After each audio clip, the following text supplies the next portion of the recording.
All right, guys, welcome back to the channel. Welcome back to the stream.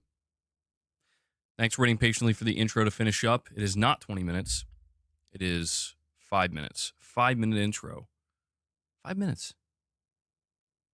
Appreciate you guys joining me today. Hope everybody is doing well.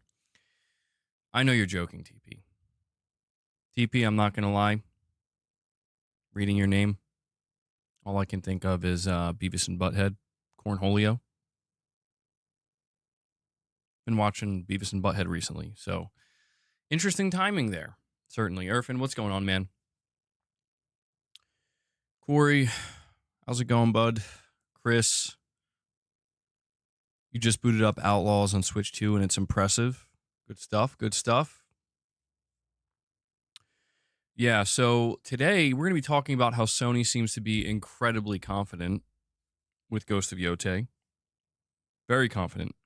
We're finding out when the review embargo is lifting, and Sony is giving it like more than a week, basically. So they seem to have an incredible amount of confidence in this title. We're talking about Helldivers 2 succeeding on Xbox. We have some new numbers and a new report to go over. We're also talking about 007 First Light and the PS5 Pro. And we have Corey the Legend.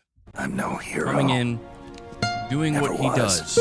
Dropping Never will 5 be. membership gifts for Boss as Boss Awakens and is now going to make his way over here. Guys, you know the deal. Corey drops 5. We strive for 20 more. We strive for 50, ultimately. But first, we strive for 20 more, hit 25, feed the beast, give him his protein drop. Let me add that to the goal. Thank you, Corey. And here he is, the cat of the hour.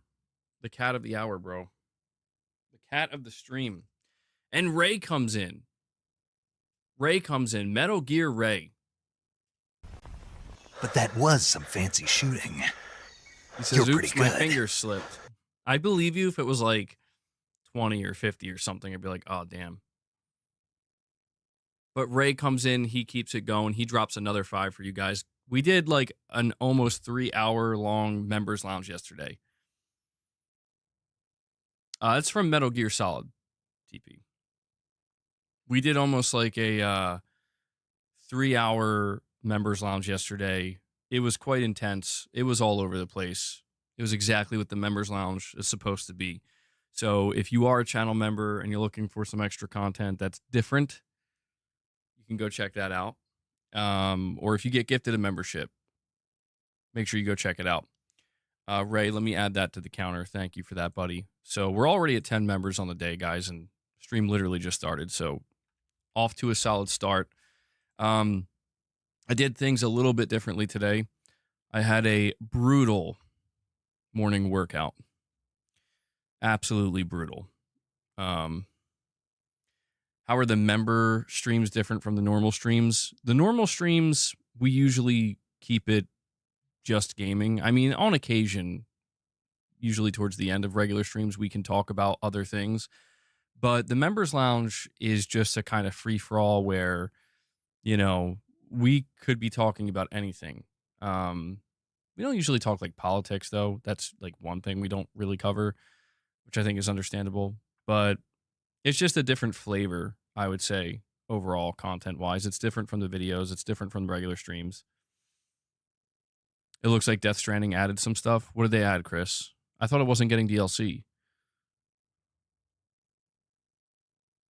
He does them shirtless. Maybe one day. One day.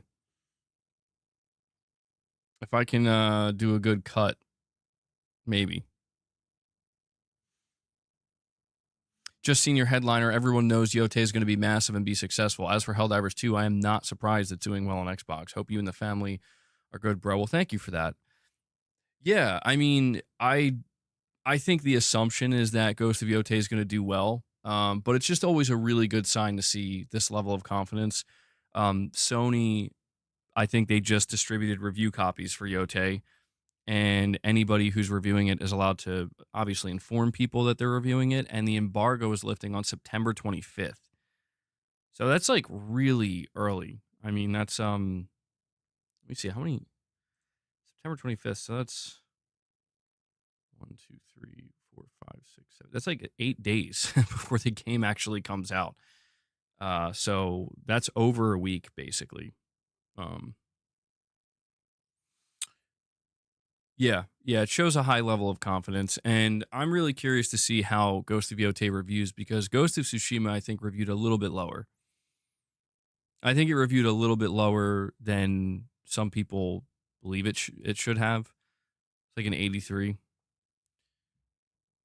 It won't let me post in the community section, but you saw this crazy thing from Matt Piscatella. Flatted Fifth, why don't you say what it is? You can say it here. I don't know if it won't let you post it here, and I don't know why it wouldn't let you post it in the community tab. While YouTube has not been notifying. Yeah, it's a problem, man. You're not the only one. I get multiple people that come in here on a weekly basis, saying that they just don't get notifications, even though they have them turned on, and they have it turned on all notifications. MBG, I watched the Death Stranding 2 extra content video, and I still don't know what I watched.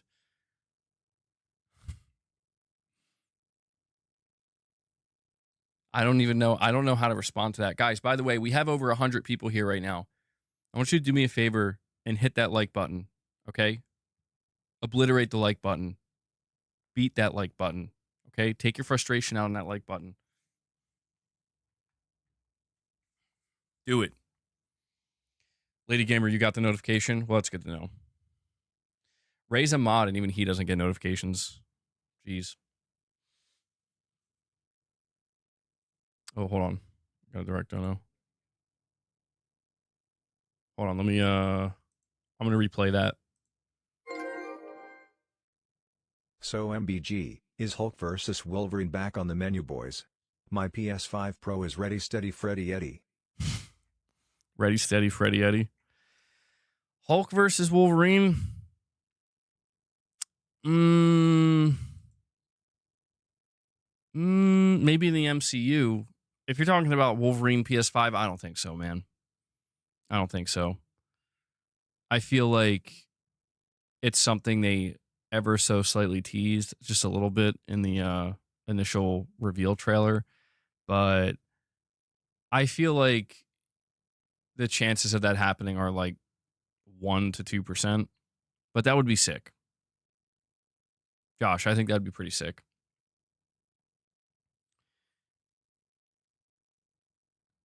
The thing I'm curious, I mean, we were talking about Wolverine yesterday. The thing about Wolverine is the entire story leaked out. Everything about it leaked out. And it's still out there now if you wanted to go find it. I have to imagine that they changed some stuff. After that hack occurred, there were some shifts in leadership. So I'm thinking there might have been some story changes. I'll be in the background, can't access chat after this post. Blessings, everyone. Stay mighty healthy. Well, thank you for that, Hanzo. Hanzo's going to be in the background listening. Remember when we thought we would get a Wolverine trailer last year because of the movie? Yeah. You would have thought, right? The timing would have been good. You can literally play Wolverine on PC right now. Let's not talk about that, Irfan. You're tired of Insomniac being a Marvel studio. I can't agree with that just because I love Wolverine. Bring it on. You've never seen or read anything about the story, but you've seen a lot of the gameplay. I mean, if they add Hulk in this game as like a cameo and there's like a section where you fight the Hulk, that would be insane. I mean, that would be like a shocking moment.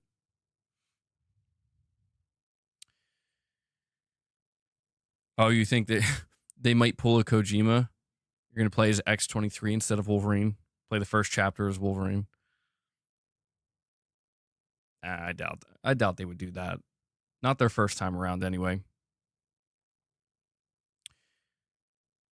Forgot to mention 007. You saw the demo. Looks good. Plays well. Mixture of Hitman and Uncharted. It's going to be a crazy game.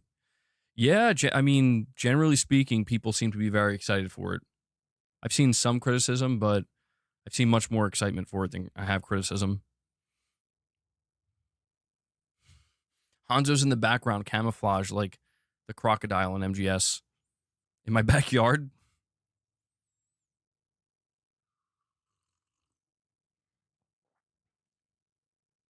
Wolverine's going to be in the upcoming Avengers film, and Insomniac may want to show the game alongside that.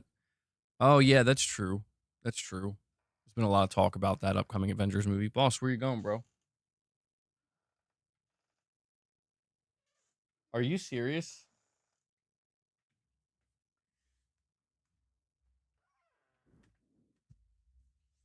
Dude couldn't squeeze through the door. Okay. Yeah, I saw that, boss. You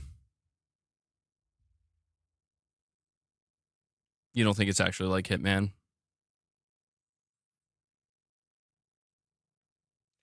Well, I think Insomniac can. I think they can make an incredible Wolverine game. I have no doubt about it. I don't know if they'll make the perfect Wolverine game, you know? But my hope is that what they deliver with Wolverine will be better than Spider-Man 2018. For me, I think Spider-Man 2018 is their high point with doing anything Marvel. But if they do it right, I think Wolverine could be one of my favorite games ever, or certainly of the generation. Dude, boss.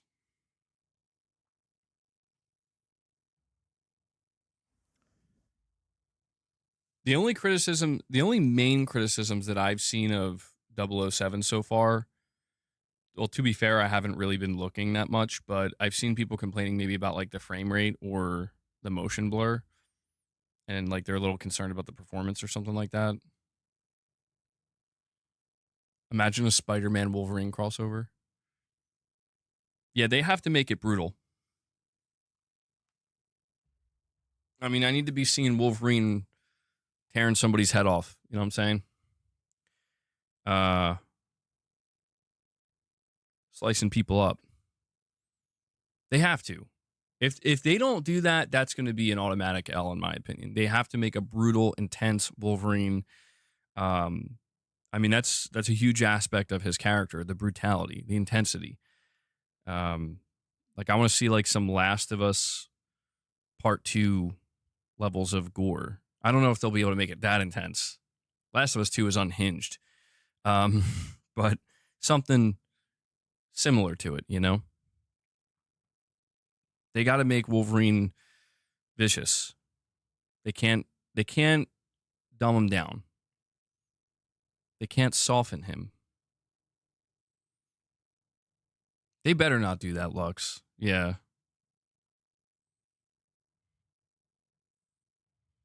We'll see though. I mean, look, it's a spoiler. Spoilers for Spider-Man 2 right now. Okay, so just a heads up. I don't think anybody cares about the spoilers for Spider-Man 2 at this point. But like when you played as Venom, that was a little bit more brutal than I expected.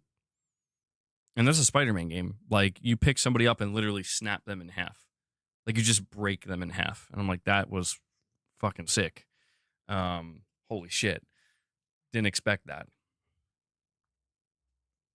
And I'm pretty sure, yeah, Spider-Man 2 is not rated M. So knowing that Wolverine's going to be rated M, I have confidence. I have confidence they're going to bring the intensity that they need to. Yeah, Ghost of Yote is pretty brutal too. The game came out in 2023. MBG spoilers were okay. Well, I don't know. Some people are really crazy with it.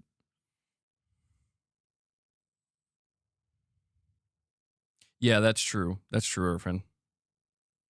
Pretty much like the whole Venom section was pretty brutal. Like it was a little bit more brutal than I was expecting. And that's why I want to see a Venom game. Because it was really fun playing as Venom.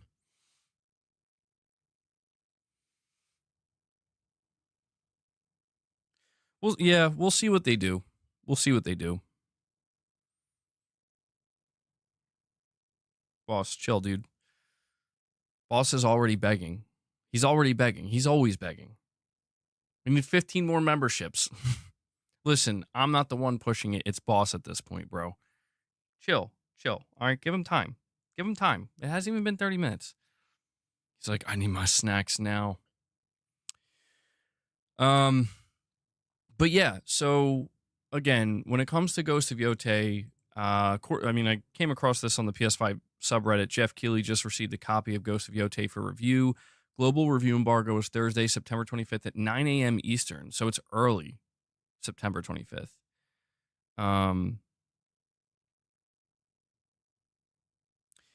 All right, so I want to ask you guys, Metacritic score predictions. Ghost of Tsushima got an 83 on Metacritic. An 83. I think it's a little bit low. I think it should have been a little bit higher. Oh, yeah, and you can preload it on the 25th as well. True. And I think it's going to be like 85 gigabytes. A 91, a 92. Between an 88 and 90. Unknown says 90 on Metacritic. Book it. Isley, a 79. Boss has been labeled accordingly. Indeed, he has. Oh, yeah, that's true. I forgot the director's cut got its own set of reviews. That came close to a 90. I think it's going to review higher. I think it is.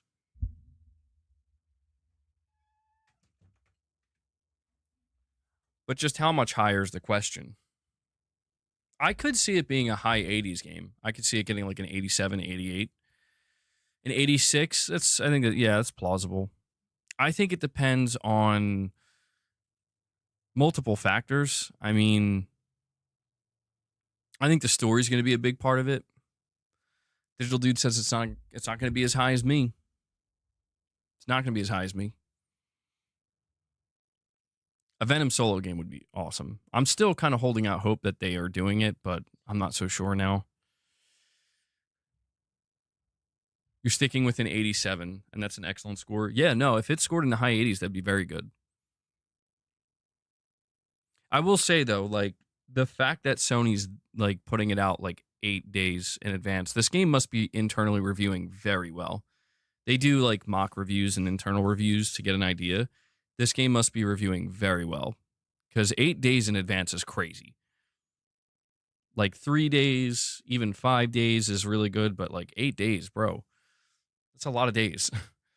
That seems like it's going to be at around the exact same time, by the way, that they're doing a show. So, yeah, I think they did something similar with God of War Ragnarok. Ragnarok sitting at a 94 on Metacritic.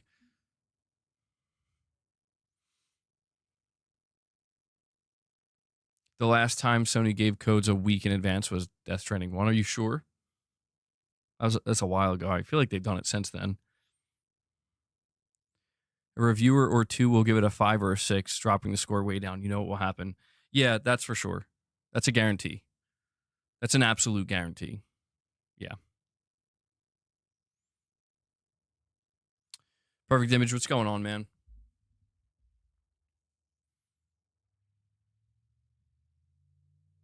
Yeah, like I said yesterday, for me, the story is the big question. I have no doubt that the gameplay, every aspect of the gameplay is going to be amazing and enjoyable. I'm just really curious to see what the side characters are like, what Atsu's journey is going to be like, if there's going to be any major plot twists and, you know, surprise factor along the way. Ghost of Tsushima was an excellent story. Even playing like, what was it? Infamous Second Son. It wasn't the best story, but I still enjoyed it. I was like, this is pretty good. And TP with a super chat says, what day are you thinking the show is happening? I'm thinking the 23rd. But to be honest, I'm not sure now though, because if they're doing, I'm curious what you guys think about this. Do you think that Sony would want to get the review scores out there for Ghost of Yote before or after they do a show? What do you think's more logical?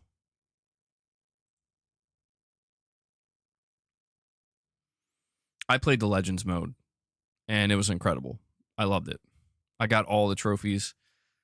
I'm super stoked they're doing Legends again. You think they're putting it out They're putting it all out before TGS. You think they'll do it after Makui Ninja? Isley thinks after. Irfin thinks after. MBG, you're going to try Hollow Knight Silk Song, right? I purchased it and I'm liking it so far. You're liking it so much so far. I would like to try it at some point. I don't know if I'm going to be doing it like today or this weekend. I don't know when I'll try it. I'm falling behind. I need to get a move on with Metal Gear. Truthfully, I also want to go back and play Helldivers with that new update. But yeah, I would like to try Hollow Knight. You think before TGS? Chris thinks after. Well, the 25th is a Thursday, so they could do the event on the 26th, which would be a Friday. Now, if they want to do it at the very end of September, like if they want to hold a show on the last couple days, they have Monday the 29th and Tuesday the 30th. If they do it on the 30th, like I said yesterday, that will be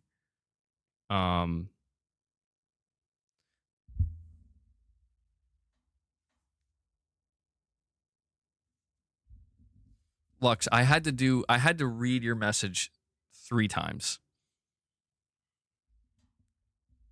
I had to read that message 3 times, dude.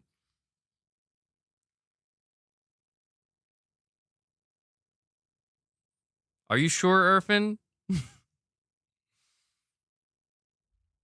Hold on. I don't want to blow a gasket yet. Not yet. Whiskey, you think it's going to be on the 30th? Dude, if it's on the 30th, I'm going to freak out, bro.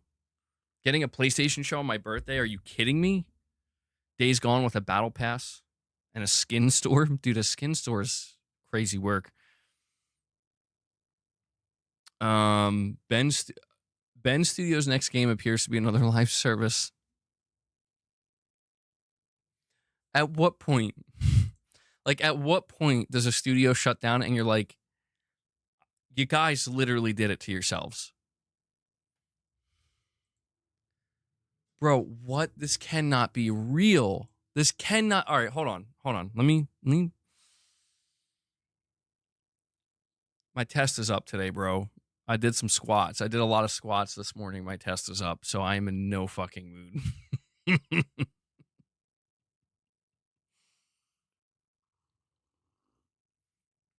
All right, let's read this. It says over in the Gaming Leaks and Rumors subreddit, it says over the past 6 years, the developer has worked on multiple unannounced projects, all of which were subsequently canceled. We discovered that Ben Studio... Oh, you know what? Hold on. This is from an article. Let me just read the article. So this is coming from Tech4Gamers. They say Ben Studio is perhaps the most underrated developer under PlayStation, repeatedly held back from reaching its true potential. It's been 6 years since Days Gone was released, and since then, the studio's portfolio has stagnated. Over the past 6 years, the developer has worked on multiple unannounced projects, all of which were subsequently canceled. Now, Tech4Gamers has spotted that they've moved to another new multiplayer project as they're hiring for a creative director for the game. Why it matters. While fans yearn for a Days Gone sequel, Ben Studio and PlayStation have other plans. All these cancellations in the past were sufficient proof that the developer intended to make a single-player game. So the requirements under the job listing: demonstrate experience in a senior creative leadership role on at least one shipped AAA or high-profile game, experience with multiplayer game development and design.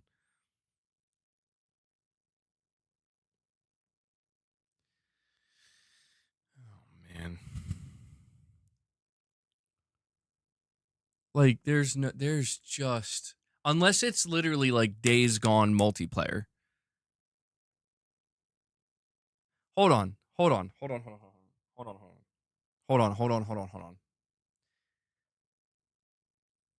right. I want to jump the gun so I can yell at Sony Bend. TP, you're saying with the super chat, my backlog plus all my pre-ordering I have to do. Dude, I know. It's out of control. I want to jump the gun so I can scream at Sony. Because I refuse to believe. I refuse to believe that Herman Hulst that our man Herman would actually greenlight another live service game from these guys. Like, I would literally be calling for Herman to get fired at that point, because that, like, he's literally trying to kill the studio. But here's the thing.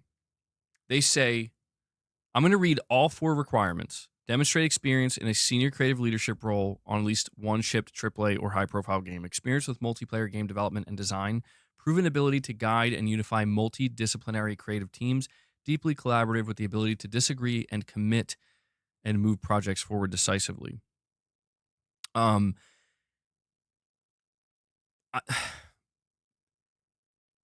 don't know, man. Like, they don't say live service, they just say multiplayer. Like, yeah, I don't know, man. Like, I'm on the hopium right now, because it's like, previously we heard that the Days Gone sequel that would have happened was going to feature co-op multiplayer. So, oh God, I'm just going to keep it on the back burner for now, man. But I will be paying very close attention. I swear to God, dude, I swear, if I find out Sony allowed Bend Studio to cancel a live service game after 5 years to make another live service game, I'm going to freak out. Like, I'm actually going to freak out on Sony, specifically Herman Holst. I'm going to be tweeting at that man. All right, maybe I'm not going to go that far, but it's like, I'm still going to freak out. There's no way. This needs to be Days Gone 2 with co-op. If that's not what this is, you guys, I'm sorry, but you kind of deserve what you get next. I'm sorry. I don't know how you can't mess up this badly. Biker gang co-op. I mean, yeah, that could be cool. Like, that would be cool. If they're like, don't worry, we are doing Days Gone 2. We're going to have multiplayer with it. We're going to have co-op. Like, this is amazing. That's exactly what we wanted. Or, yeah, if it's like, no, we're doing like a spy game or like a stealth game, kind of like Siphon Filter, and it's going to have co-op. Okay. But if it's like, no, we're doing live service, it's like, there's just no way. Like, and I'm just trying to be logical about it, where it's like, if you're Herman Holst, if you're Sony, and you just had these guys working on a live service game for 5 years for it to just get canceled. It's like, this isn't working out, cancel it. Fine. You tried, you messed up, you made a mistake, you bet on the wrong type of game. In what universe do you greenlight a second live service game? Unless the pitch is, we want to do Days Gone, we think that's the safest bet, but we want to add multiplayer to it. That makes sense. Like, that actually makes sense. Or if they're like, we want to do a game similar to Siphon Filter, like a modern day Siphon Filter with some co-op. That makes sense.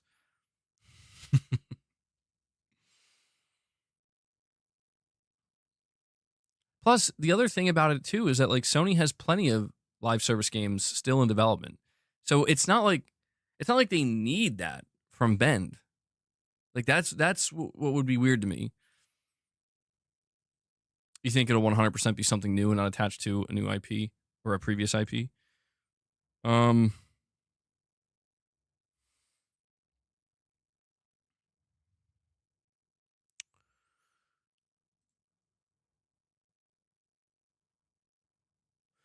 Okay, well, so the top reply here on the Gaming Leaks Rumor subreddit is somebody saying, I mean, they could just have a multiplayer aspect of the game. It doesn't necessarily mean it's live service, but I wouldn't be surprised. I would be surprised. I would be very surprised. See, this is another top comment. Somebody says, I'd be shocked if Bend Studio is still around in a few years. How many disappointments / failed projects can one studio have before Sony pulls the plug?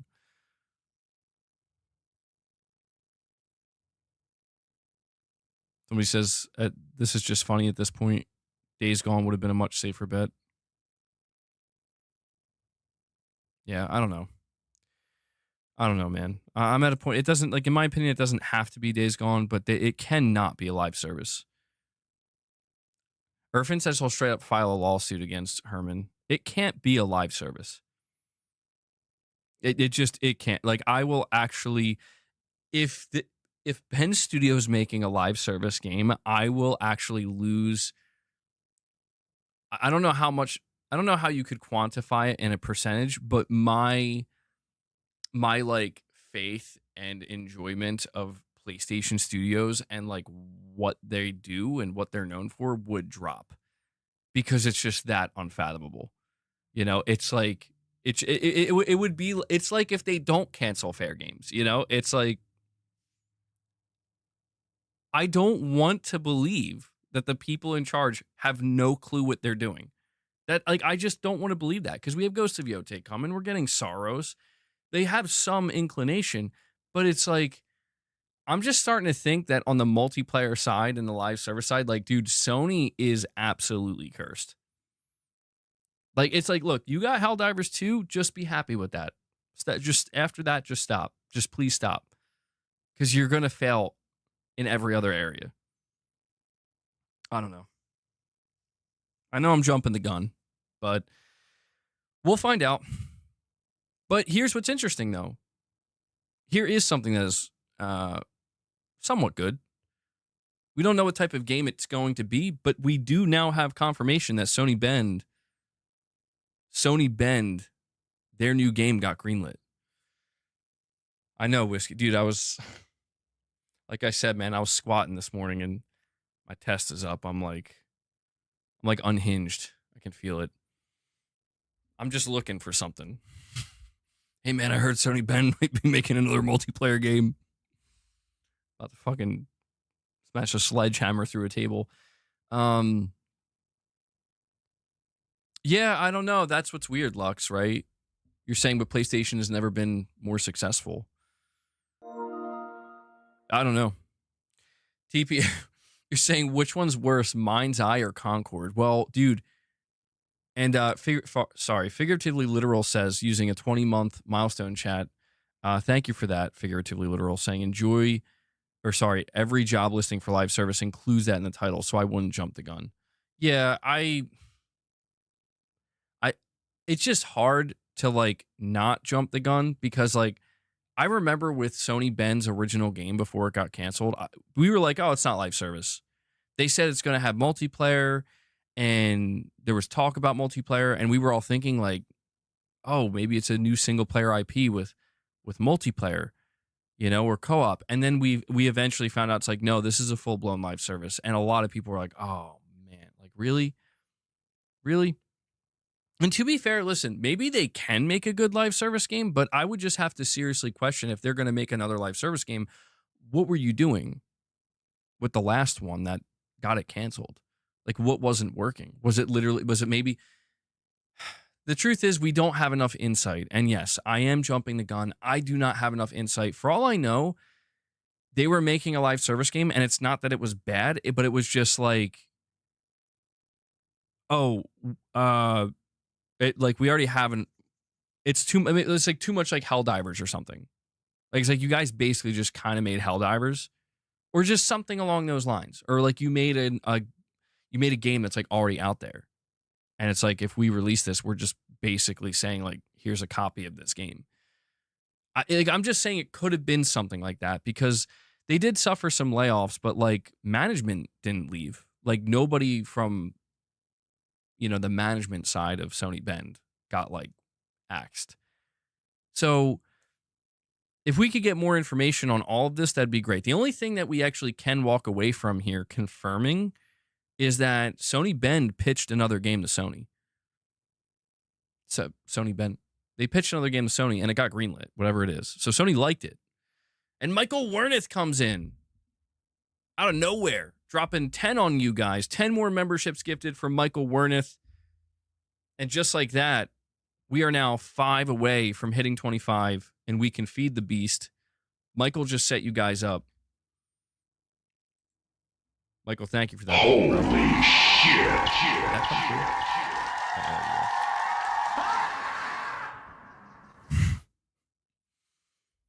When I read the super chat, which is worse, Mind's Eye or Concord? I mean, it's just that for both.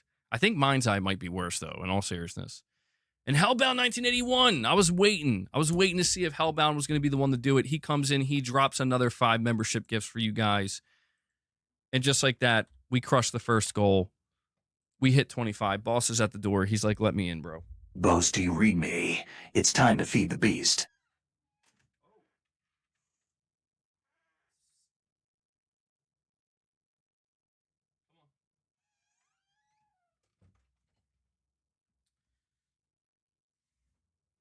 So actually, it was Luna at the door, and Boss was running a little bit behind.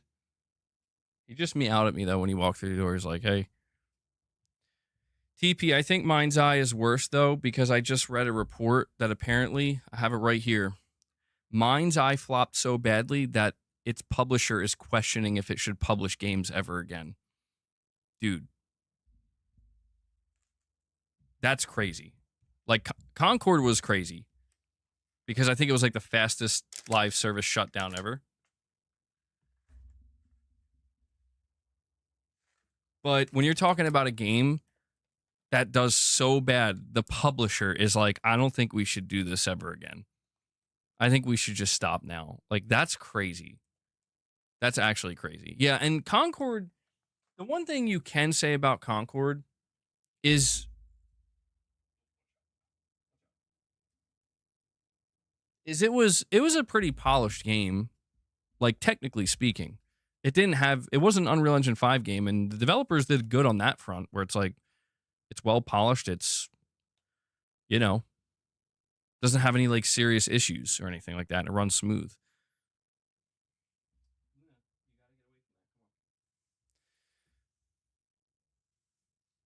Yes, Michael, it is. Yeah. And Mrs. MBG, she encouraged me to hang it up there. She helped. She actually did that for me. She put it up there. I almost fell for it. I mean, I always knew there was something that was a little bit off about Mind's Eye. I couldn't quite put my finger on it though. But I do remember like reacting to some of the trailers where I'm like, I don't know, like it could be good, but I remember that last trailer they put out where they were showing gameplay in the world. I was like, something doesn't look right. I don't know what it is, but something seems off. And yeah, that game's like cursed apparently. Thank you, Corey. Thank you. Appreciate that, man.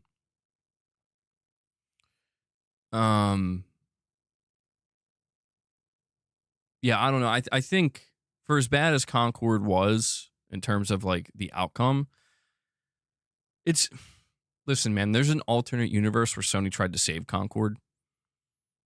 All right, there's an alternate universe where they didn't shut down the studio and they didn't like they just temporarily turned the game off and they're like, we're gonna completely redesign the characters and the art. We're just gonna change the entire look of this game.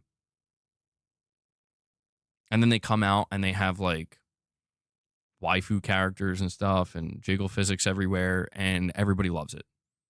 Suddenly. It'd be the craziest. I mean, it's a terrible timeline.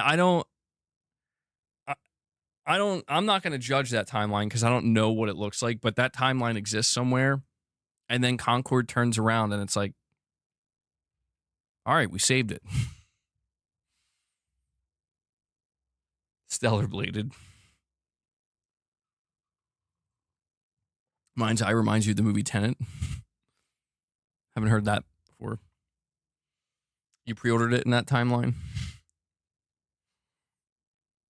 Boss, you got your fill? Boss is happy now. He really likes that salmon. I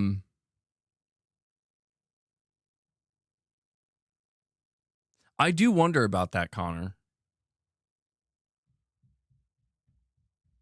I wonder about that for Wolverine. And TP with the super chat says, this is why watching reviews sometimes is good. Yeah, I mean, reviews can be very helpful for many different reasons, but the most helpful reviews are the ones that are basically warning you that this game is literally broken or just like fundamentally flawed. Like something that is not really opinion based, but it's like, here's a big warning I'm going to issue. And that doesn't happen that often. But in the case of something like Mind's Eye, it's like, yeah, my understanding of this game is it was just kind of broken. It was like fundamentally flawed from like an actual like design standpoint. And it's actually, Mind's Eye has seemingly become a game that people, I don't know, it's like one of those it's so bad it's good type things. where it's almost like fascinating how bad it is.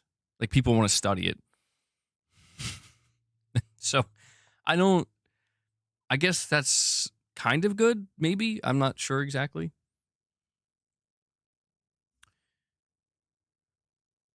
Oh, you're saying the poster looks similar? Right, you're saying Concord was not broken. It was just an Overwatch clone and people did not like the pronouns, but the game had some slow characters.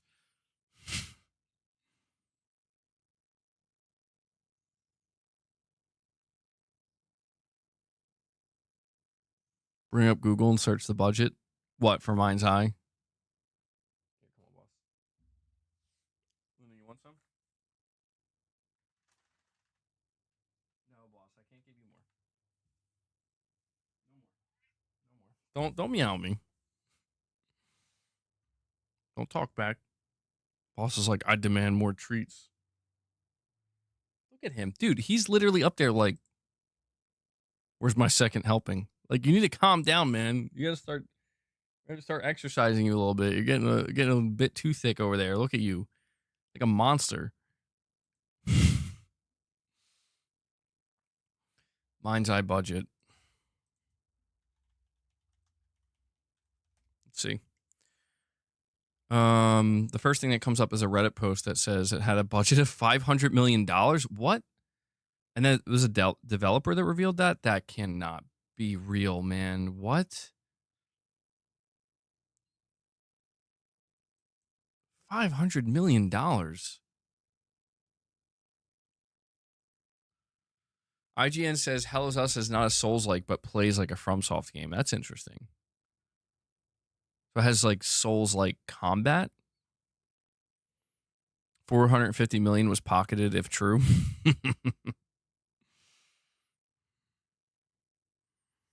Scam the video game. That could have been abandoned. You know? That's how it could have turned out. Guys, let's go over this report for Helldivers.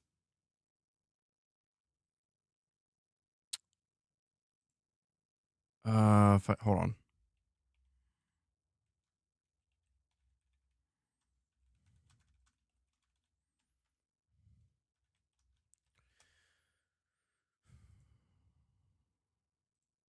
All right, so Helldivers seems to be a pretty significant success on Xbox. We have a report from Alinea Analytics from Reese Elliott. It says, hold on. So first it talks about Delta Force. Scroll down. Grounded 2 is apparently off to a solid start. Sports season keeps rolling.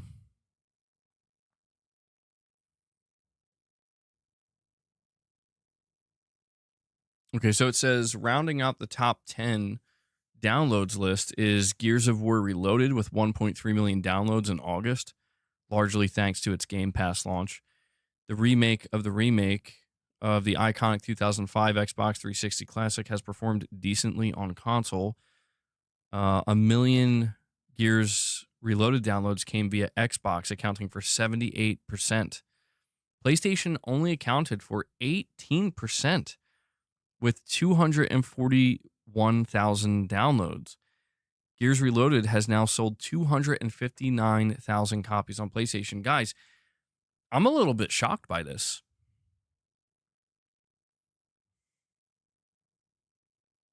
Are you shocked? Like,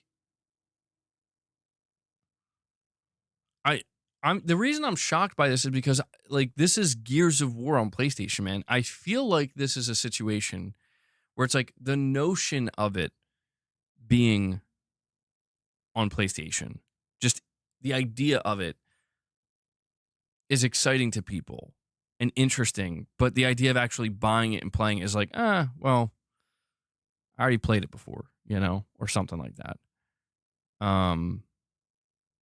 So I don't know. Listen, I don't know. I know that everybody already played it, but I don't know, man. Like I know it's not it's not necessarily a fair comparison, but you could say the same about Forza, right? Where it's like Forza was out for 4 or 5 years, which is not the same as a game being out for 20 years. Not the same. But there's some level of argument to be made where it's like you could have played it. Like it's there. It's on PC, it's on multiple Xbox. I think it's on multiple Xbox consoles. You could have played it. And I know that Gears has a 15-year advantage, but it's just the disparity between those numbers is so huge, especially when you consider that Gears of War is only $40, man. Look, I'm just saying, if I was Microsoft, my expectations for Gears of War Reloaded on PlayStation would have been at least like 500K. I would have thought 1 million. I'll be honest, I would have thought at least 1 million. Just for the novelty, just the novelty of alone of like Gears on PS5, but it's like, yeah, I don't know. It seems like a lot of PS5 players are like, I already played this, bro. I'm good. You think Gears died out after 4, even 5 didn't do numbers? Well, I guess Gears of War E-Day is going to be the true test, and we'll find out for sure with E-Day, because as far as I'm aware, E-Day is supposed to be a day one drop on PS5, and if that doesn't do numbers on PS5, yeah, Gears might be in some kind of trouble. But I would imagine Gears E-Day, when I say trouble, it's relative. I think it'll do well on Xbox no matter what. The reboot, yeah, it does come off as kind of like a reboot, a soft reboot. Your expectations for Gears of War E-Day are high. Well, we have Sony trading here. So Microsoft gives Sony Gears of War. Sony gives Microsoft Helldivers. And so it says here, the Gears player base on PlayStation was partly due to novelty and Gears curiosity among longstanding PlayStation gamers, and partly due to nostalgia via the many gamers who transitioned from Xbox 360 to PlayStation 4, owing to Xbox's infamous dropping of the ball during the Xbox One generation. Honestly, Gears 1 multiplayer is not so fun for newcomers, with the shotgun roll loop in multiplayer making the FTUE pretty miserable for most newcomers. This, as well as the dated gameplay mechanics, might have hurt the Gears brand for newcomers. They probably should have started on PlayStation with Gears of War E-Day. So it says Gears is far from Xbox's best performing PS5 port. As you can see in the chart below, and the chart's there, it says Forza Horizon 5 has sold almost 6 times the amount of Gears of War on PlayStation 5 at this point in its life cycle, over 1.5 million less than a week after launch. Also, PlayStation published Helldivers 2 on Xbox on the same day as Gears of War Reloaded's launch. As of yesterday, 6 days after launch, Helldivers has landed at 926,000 copies on Xbox. The pent-up demand for this incredible game speaks for itself. In fact, the PlayStation version had sold 633,000 copies 6 days after launch last year. It says that's August's download list done and dusted. So, yeah, this is the big thing that I've been seeing a lot of people talk about. And I have to say, I'm a little bit not surprised, but I guess what I'm trying to say is it seems like Sony, their bet paid off here. I stated, I think it was like 2 days ago, that I would have expected Helldivers 2 to do at least 1 million units. Like at least 1 million on Xbox. Like considering just how big the game is and how much I've seen people talk about wanting to see it on Xbox, I would have thought 1 million at least. And here we are, apparently in a week, it's sold about that. Like it's a little bit less. I imagine at this point it's probably at 1 million. But yeah, man, when you think about why Sony did this, why did Sony put Helldivers 2 on Xbox? It's because Helldivers is their bread and butter live service game. Sony has no idea what's going to happen to their live service games in the future. We have no idea what any of these studios that are making live service games, what they're working on and how they're going to turn out.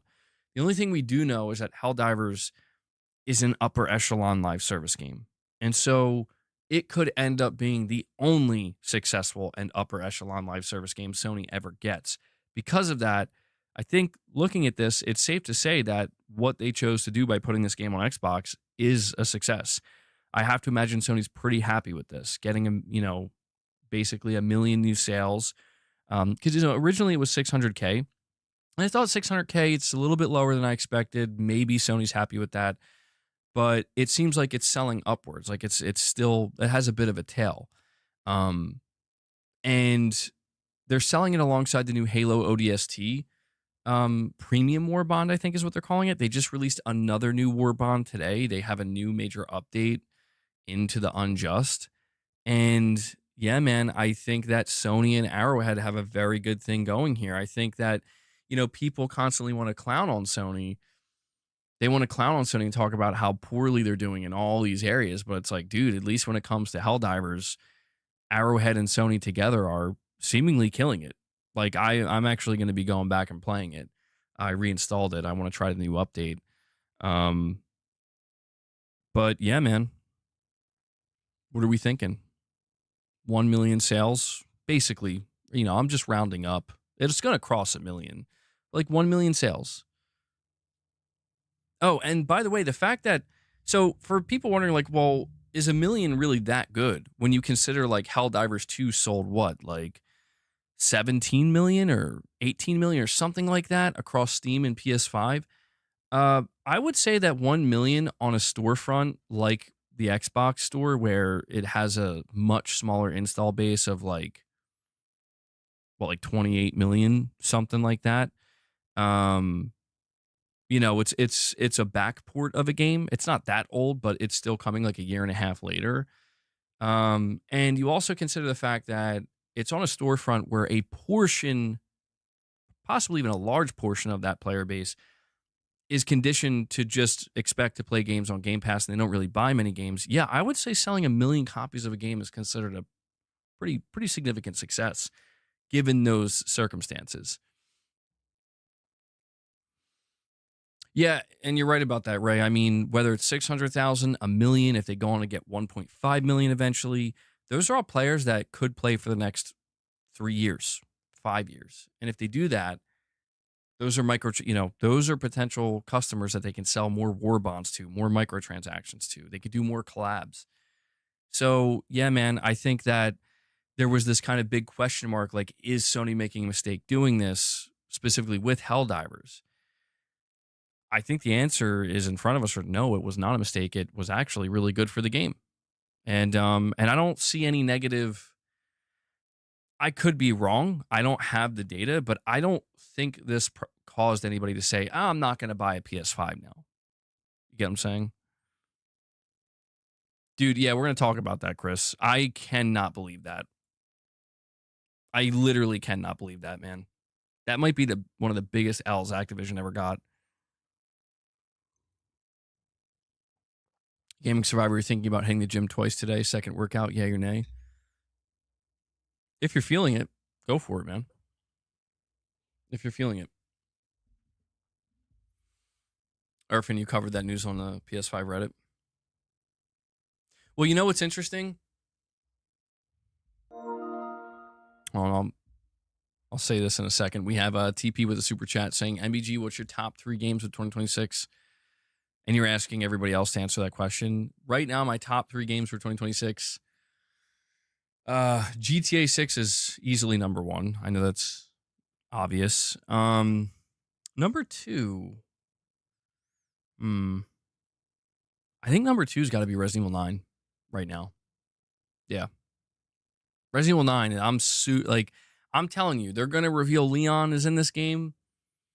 I don't think 007's in my top 3 because I think Saros is my 3rd.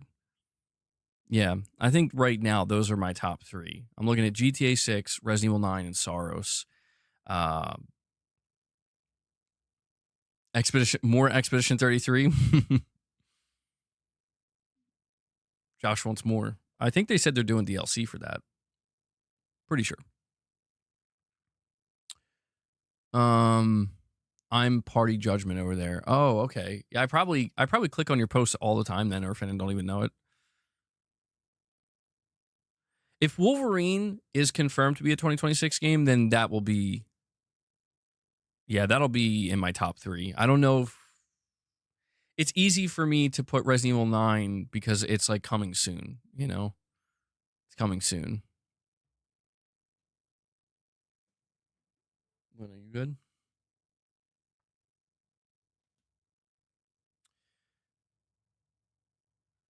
Resident Evil 9 looks more survival than action. I'm telling you, they're going to reveal the action segment soon. They're going to do it. So, but getting back to Helldivers and what I was going to say, I've been seeing a lot of, I've been seeing a lot of Xbox fanboys talking about the sales numbers of Helldivers 2 on Xbox. And, I just want to say that as somebody who's gotten an immense amount of criticism for following sales numbers and tracking sales data for like years, I guess some people are now learning that it actually can be pretty interesting to track sales data. Pretty interesting, right? Hey, chill. But yeah, obviously the big thing that the fanboys are hanging on to is one of the things that Alinea Analytics revealed is that according to their data, Helldivers 2 sold more copies in its first week on Xbox than it did its first week on PS5. Now, this is where I feel like we have to kind of be able to be, we have to be able to look back and recall what happened with Helldivers 2. Helldivers 2 is a game that exploded over the course of 2 to 4 weeks. And the main reason I think Helldivers 2 exploded was because of word of mouth. I think it came out much stronger than people were expecting. I think, people were going crazy about it on Steam, and on PS5 it did pretty well. But then I think over the next, by week 2, by week 3, and by week 4, you started seeing like they're getting new peaks. And it was just clear that it caught fire. It was just like a wildfire where everybody was like, you got to buy this game, dude. You got to buy this game. It's a co-op game, right? It's a co-op shooter. So it makes complete sense that that's how it would go. And by the time it makes its way to Xbox a year and a half later, everybody knows what it is. So I think it just automatically makes it so that, yeah, you're gonna have a bigger bang, so to speak, like right off the rip. When everybody knows what this game is, when it's at the peak of its success. But yeah, there's just no denying. Like, if I've been seeing people say, so what about that, what about the notion that Xbox players don't buy games? Well, here you go. They buy games. They bought a PlayStation game. So there you go. What's left to be said? You got PlayStation players buying Microsoft games, and you got Microsoft players buying PlayStation games. This is where we are. That's September 2025. That's a reality. Is that not good? Is this not what we wanted? Is this not peace across the land? Perfect Image is like, MBG, wait. What's up, Perfect Image? Gaming Survivor saying they buy PlayStation games. Well, I mean, that's the thing, right? Like, literally, we have to think, like, how far does this go for Sony? Where it's like, yo, they're buying our games. They're buying our game. What does that mean? Do they want to bring more games? Are we not entertained? Lux, you're saying F exclusivity bring games everywhere?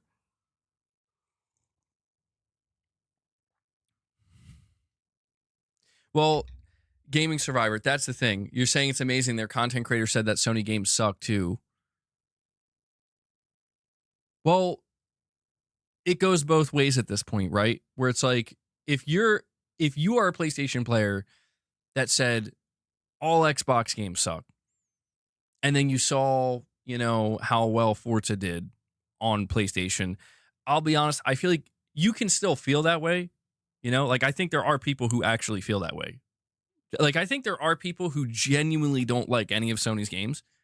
which is strange, but it's also the other side where I think that there are people who genuinely don't like any of Microsoft's games. And I mean genuinely. I'm not talking like forced or faking it. I mean like they're just like not like some weird hatred. They're just like I'm not interested. I think that exists. But I think the people who basically were like every Xbox game sucks, bro, and Microsoft can't produce anything worthwhile. I feel like when you saw 3 million people buy Forza Horizon 5 on PlayStation, that completely ended that. It's like, well, that's objectively false now. And I think it goes the other way, where it's like if you're an Xbox fanboy that was like PlayStation games are ass and they don't produce anything good, they're just movie games, blah blah blah. Like I don't know, man. Xbox players seem to be eating up this PlayStation game. And it's just what this is why I'm saying, like I said, what is left to say? What is left to say other than here it is, here's the data, Now, it can be a little bit more nuanced than that, like I'm not going to ignore the fact that Ghost of Yote is not releasing on PC day one. It's not releasing on Xbox day one. Spider-Man has yet to be announced for Xbox. Returnal has yet to be announced for Xbox. We don't know if that's actually going to happen or not. So there is still this level of like strategy that Sony is deploying across their brand and their console. And I don't want to assume to know what they're going to do. All I do feel somewhat confident in saying, and I have to emphasize the word somewhat because we know that it changes on a quarterly basis. Herman Hulst did tell us, like he would talk to investors a couple of months ago and flat out said, like, we're very conscientious and very thoughtful about any games we take off console. And I believe that. I think that's just his way of saying, like, we're not just going to jump the gun and just start going crazy. Like, we're going to really think about it. Now, that was prior to them announcing Helldivers. So they were clearly thoughtful about Helldivers. And, it's like, all right, well, Helldivers came and went in terms of it released, it's sold. What now? Right? So it's going to be interesting. I would say less so on the Microsoft side of things because from my perspective, I'm anticipating like almost everything that Microsoft does is going to come to PlayStation. I have come across people, not many, but they're out there. I have come across people where they're Xbox players apparently, and they still think that Microsoft is going to be doing some type of exclusivity. I don't know why. I don't know what gives them that. They reference games like Avowed and what was that other one that came out earlier this year? Oh God, I can completely forget the name of it. You guys know which one I'm talking about though. It was that smaller game or like Grounded 2? Well, Grounded 2 I think is early access, but there's this South of Midnight. Thank you. I knew somebody was going to get it for me. There's this notion that like Microsoft's going to keep some of those games. And maybe, I mean, Microsoft is a big enough publisher that they could kind of split it where they could have some games not go because it just won't make a difference. And they can have the bigger games go because they want to get the biggest rip. I don't know. I just feel pretty confident that something like Gears of War E-Day, State of Decay 3, the next Halo, and this is in job listings where it's like, yeah, they're saying they're developing it for PS5. So the real interesting aspect is what Helldivers 2 means for Sony. Is this like, oh shit, I guess we should put Spider-Man now. I don't know if that's the leap that they're going to make. It could be.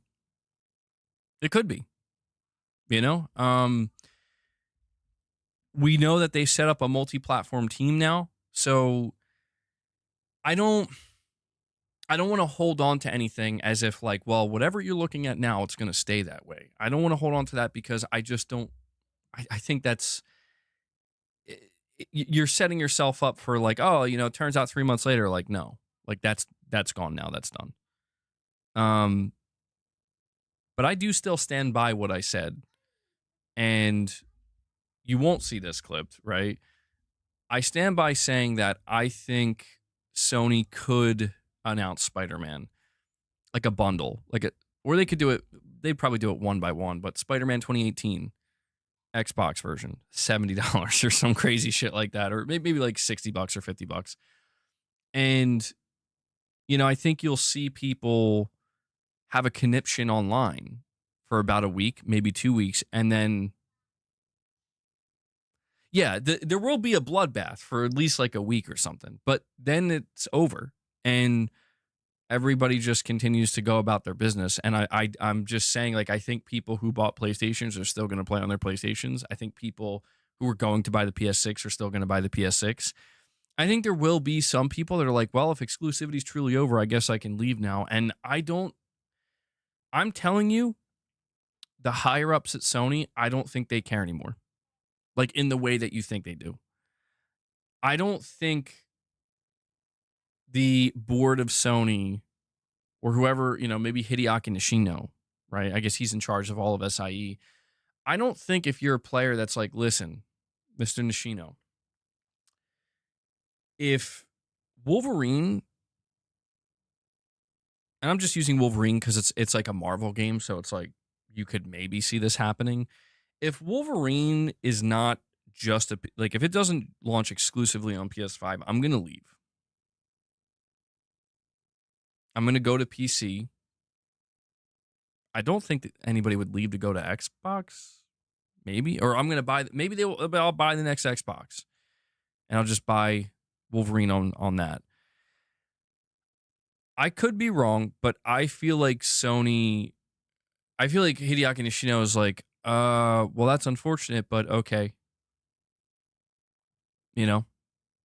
Because I think what Sony's banking on is that's a small number of players.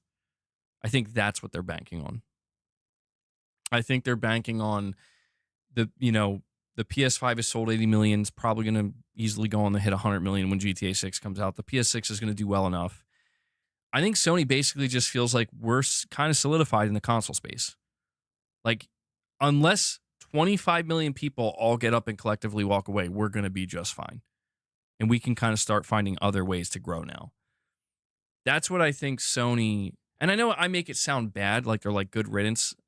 I don't think they're actually, I think they're just simply saying like, we're okay with that now. Like, we're going to be okay. If you walk away, it's fine. We want you to stay, but we'll be okay. We still hope you buy our game though. And you could say that's similar to Microsoft because it is, but the biggest difference, and I've always tried to highlight this to people, the biggest difference is that Sony really is solidified in the console space. And it's no offense to Microsoft. And I know that Xbox players get all offended and whatnot. And, they think I'm trying to make it a console war thing. I'm not. I'm just speaking on objective terms. Xbox has some level of solidification, but it's much smaller and much more insignificant compared to Sony. And I think that's what drives Sony's confidence, is that if we can sell 100 million, if we can still end up selling 100 million PS5s even after a PS5 price increase multiple times, which is crazy, then the PS6 will probably be just fine. And they're probably right. And if they continue to just treat it like a family of consoles, like PS5 is going to get cross-gen support, and then we have the PS6 and we have the PS6 handheld. If that's what they're planning on doing, you can begin to understand why they're not so, they're not so stringent anymore in terms of like, well, you need to come here now. Like, we want to twist your arm and bring you in and keep you here. We want to lock you in. They still are doing that with games like Ghost of Yotei. And as far as we know, Wolverine's still PS5 only. And Intergalactic and stuff like that. They're still doing it. And they still might. That's the thing. Everybody's banking against it. But I'm like, keep in mind, this might not go the way you think. You could see Sony come out and be like, here's like 3 or 2 PS6 only games. And if they do that, it's like, oh, well, then our assumptions, many people's assumptions of Sony's going full multi-plat, it's over, are going to be wrong. But I don't know. I mean, maybe Sony wants the best of both worlds. If you want my most honest opinion, My best guess, based off of everything I know about Sony, my guess is they want the best of both worlds. I think Sony looks at their live service games as games that they can push everywhere. Like a game like Helldivers 2, and they can make the most money and have the most MAUs. I think they also want to remain in a healthy position in the console space. But I do think Sony will test the waters. I do think that. I think they will test the waters, and they're going to want to find out, can we do this and our console sales are fine? Like, what happens if they announce tomorrow that Ghost of Yotei is launching in November on PC? What happens? You're going to see droves of people saying, well, I guess there's no reason to have there's no reason to own a PS5 now. And it's like, you just feel that, like, you just now came to that conclusion because of this one game that was already going to go to PC. You just found out it's going to PC much sooner. Do you see what I'm saying? Where it's like, I get the feeling that PlayStation, or that PlayStation player, it's like, I don't know, man. Like, Sony's been telling you for the last 5 years, we're going to put our games on PC, and you still stayed on PlayStation. And now, granted, maybe that player says, well, it's because I want first dibs. And that's valid. That's valid. Sony did condition you, where it's like, we'll give you first dibs. And if Sony takes that away, although if they were to release it 1 month later on PC, that's still technically first dibs. But you get what I'm saying. If Sony starts to push more and more, you know,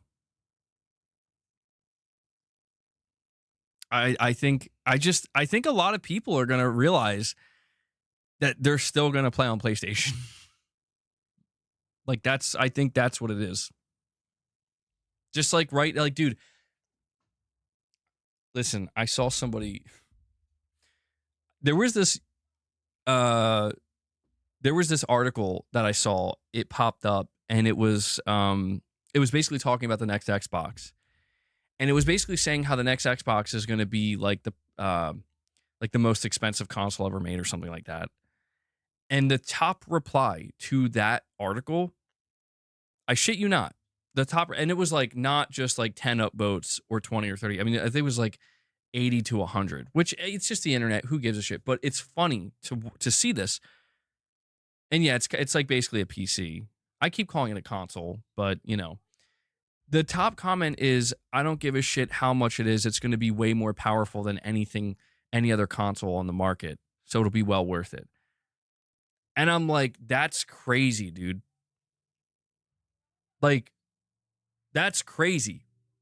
Like, I'm being told every day that the price of stuff is just out of control and not worth it.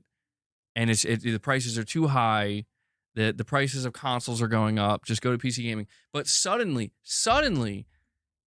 it's like, oh, it doesn't matter. It's going to be... It was just weird to see that, because it's like, dude, it's going to do fine. It's going to find its audience. But it's like, I'm just trying to figure out who's wrong here. Because somebody's dead fucking wrong. Like, somebody is going to be dead wrong. Could be me. Could be others. And the only reason I'm highlighting that person, by the way, Lux, is because I've been seeing that notion, like, build and grow, where it's like, you know what, actually, you know what, though, this next Xbox console PC hybrid thing is actually going to be amazing. And it's okay if it's like $1,000 or something, or $900 or $1,200. I don't know. We don't know how much it's just apparently going to be very expensive. It's actually great because look at everything it can do. I'm like, well, yeah, but like, surely we're in agreement. Like, surely we are in agreement that if you want to rally behind a really expensive, really premium device, that's fine. But we're in agreement that this thing is going to be niche. Like, this is not going to appeal to the mass market. And we're understanding of that, right? And it's like, yeah. And if I recall correctly, I think the title of the article said something like the console might end up being DOA or something like that, which is aggressive unnecessarily. So I can understand why you're going to get some flack and pushback. But it's like, no, dude, like a $1,000 console could end up being DOA. But who determines that? That's the question. Who determines that? Microsoft determines that. Not the article writer. Microsoft will determine that. But it's still, again, a logical, reasonable middle ground agreement that we can all, it's a conclusion that I think we can all come to that. And the same goes for Sony. If you come out here with a $900, $1,000 console, like that thing's going to sell to maybe a couple million people at most. Right? Like we all understand that, right? Well, I wouldn't know. I don't think pushing polygons. The only reason I said I think Microsoft determines if it's DOA, so to speak, is because it's really based on their expectations, right? Right? Like if they're like, we're okay with selling 4 million consoles or 5 million, then even if a consumer says then it failed, it's like saying the Steam Deck failed. Like according to Valve, it's like, whoa, that did good for them and it sold like 4 or 5 million. You know? You get what I'm saying?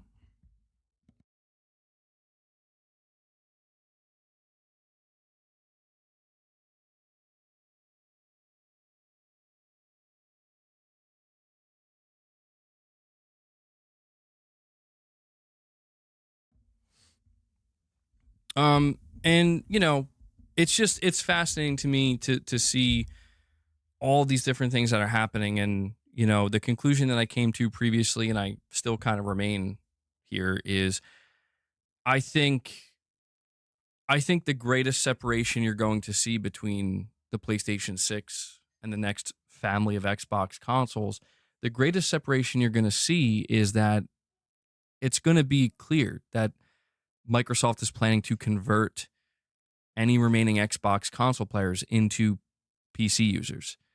And Sony is planning on converting PlayStation 5 console players into PlayStation 6 console players. You know? And I do see that there's this big push where it's like, well, we should there's this big criticism being hurled at Sony for doing this because it's like, well, Sony wants to keep things closed. And it's like, dude, you don't know that. Like it's an assumption, and I think it's a fine assumption, but it's like I don't think it's one that you can really levy against Sony yet because it's like you don't know. Like what I'm trying to say is I'm having people tell me, and you and others, that get ready, Spider-Man's coming, get ready, full slate's coming. I'm having people say that while simultaneously criticizing Sony. It's like, why are you keeping your platform closed? And it's like,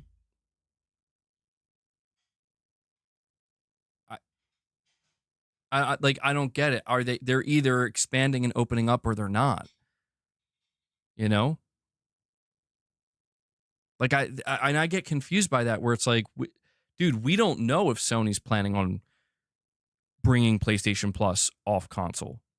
We don't know if they're planning on making a PC storefront or the PlayStation Store available on PC. We don't know that. We've seen job listings that indicate they're actually trying to do that. We've seen leaks that indicate they're trying to do that. We know that. Craig, the tech guy, are saying Wolverine's not going to be at the State of Play. What's making you say that? Did something else come out? Are my hopes and dreams going to be crushed? If they are, I'd rather them be crushed now, nice and early. I don't want to be waiting. A PC storefront is inevitable. I mean, yeah, that's the thing, dude. Like, the storefront is attached to the console hardware, and the console hardware has peaked.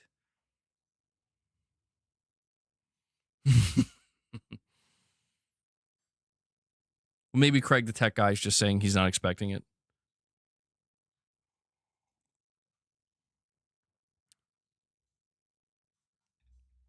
But yeah, I think ultimately what we're looking at, and I know it's hard. I know it sounds redundant. It is redundant. I keep talking about it. Yeah, and Herman did say that, beyond the console. Absolutely. But I think at the end of the day, like, when people question, like, some PPL aren't born with a silver spoon. PPL are conservative, and PPL from the hood is not like us right now. MBG stay gangsta or cool dude? Thank you, Perfect Image. Some people are born with the silver spoon. People are conservative, and people from the hood. It's not like us right now. Well, that voice is so cursed. It is, dude. Like, well, Perfect Image. That's somewhat well said. I mean, I get what you're saying. You know, it's an interesting time economically, certainly. Um, Jake, you sent me an email. You said.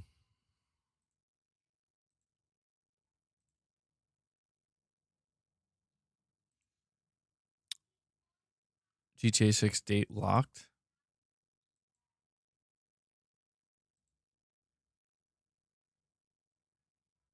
Yeah, I think the date for GTA 6 is locked in, dude. I do. I mean, I always anticipate that there could be a possible delay, but at least for GTA 6, I don't know, man. They really pushed it back. So, and we have TP with a super chat. Thank you, buddy. He says, "What surprises do you think will be in 2026's top games or the most anticipated are Marvel 1943, GTA 6, RE9. Don't know what to do, man. I'm going broke before May." TP's having a crisis. He's having a crisis. There's too many games. No, I don't know, dude. That's why like I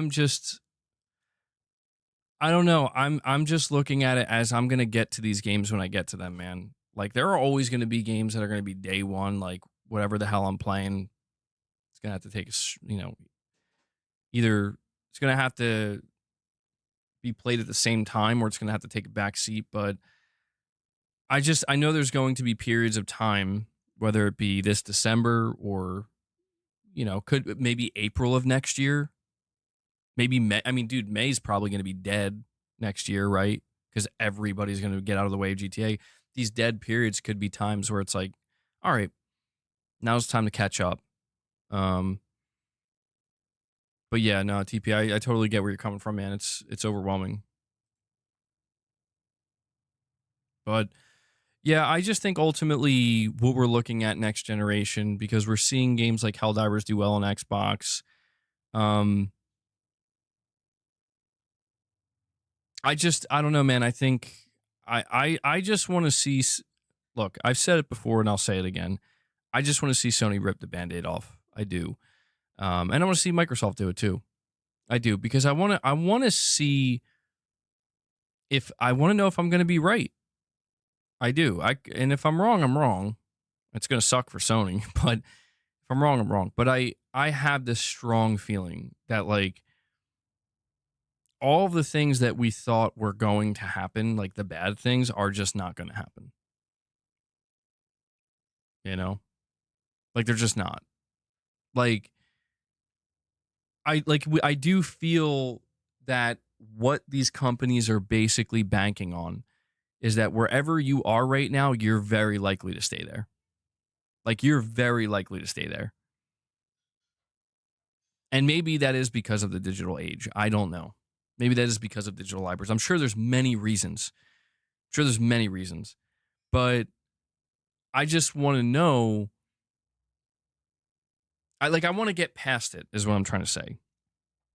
I know Sony's doing like their little tiptoe and like I get it. And also maybe it's just a logistics thing. They can't.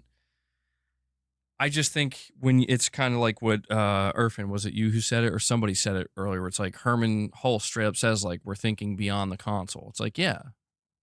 Yeah, like they're telling you like we're going beyond the console. And I just think the worst case scenario is that Sony does this and their console sales tank, which would suck. But if that's the case, it's like, well, I guess you better reverse course then, unless you're willing to give up consoles and console sales. And that's a real problem. Like if that's what happens, that's a real problem for Sony, because at that point what they have to do is decide like you're either going to just be okay, with your storefront being attached to your hardware and you're going to have to be okay with the sales you get, or you're going to have to very quickly figure out how to proliferate your storefront beyond. MBG the gangsta woke up and wanksta one off, then went to the banksta to talk to a dude named Franksta who had a tanksta. Dude, why? That's it. Digital dude, you gotta drop 5 member gifts now. That's just straight up. I mean, that's not as bad as Rich Rod. I'll be honest, that's not as bad, but making me read that. And that's in conclusion, Digital Dude's last super chat. In conclusion, that's what I'm trying to say.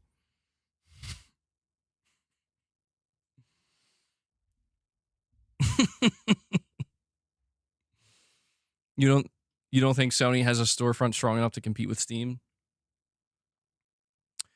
Well, that's the thing, man, is like Sony may be in between a rock and a hard place where it's either we're going to grow our own storefront or we're going to struggle to grow our own storefront, and now we have to put our games in other storefronts. Basically, Sony could find themselves in the same position as Microsoft, but the thing that's the reason why I don't think that's likely is because, dude, Sony, the PlayStation Store is fucking monstrous. Because that's the thing, like you're saying it can't compete with Steam storefront. It can't compete in terms of you're not going to convince PC players to use the PlayStation storefront over Steam's. You're not going to do that. But I think people sometimes forget that, like, the PlayStation Store is like, I mean, let me look this up before I don't want to claim something that's not true.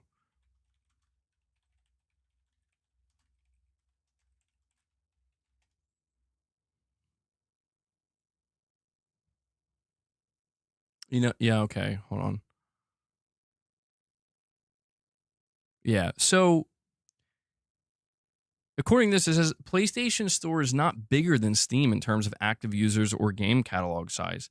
Steam has significantly more monthly active users and releases a much larger number of new games than PlayStation, making it the dominant digital storefront for PC gaming. Key differences: platform. Steam is a PC-based platform. Well, yeah, that's obvious. PlayStation's the console. Market share. Steam has a much larger share of the digital game distribution market, particularly for PC games. User base. Steam has a larger active user base compared to the PSN. Game catalog. Steam's catalog is considerably larger. And so when you consider all these things, I mean, the PlayStation Store is a monster for Sony. Like it is what has gotten them to where they are. But when you consider these other factors where it's like, well, okay, let's stack it up against Steam. And yeah, I think this is where Sony's like, I don't know what Sony could do. This is why I think Sony still exactly, it's a monster in the console space, but PC, it's not gonna, like, Sony could put the PlayStation Store on PC, but it's like, what's really gonna happen there? I think we all know. I think we all know what's gonna happen there, man. You know? So I feel like this is why Sony has to try to keep hardware relevant, dude. Like, this is why I think they have to care about the console, and they have to think hard about what they want to do with exclusivity. Because if they do rip the Band-Aid off, maybe I'm right and nothing will happen. And it's like, we're still going to sell just as many consoles and it's going to be fine. But what if they rip the Band-Aid off and they're like, all right, let's really start putting our games on Xbox and other places. And then it's like, oh my God, like our hardware sales are really struggling and beginning to like suffer. That's going to be bad. Like, Sony will have to contend with that, and it will be a very serious thing. Steam's just more ubiquitous, generally speaking. So if Sony's not going to compete with Steam, then logically the only other option, and this is where they're stuck, man, where it's like, do you go day and date on Steam?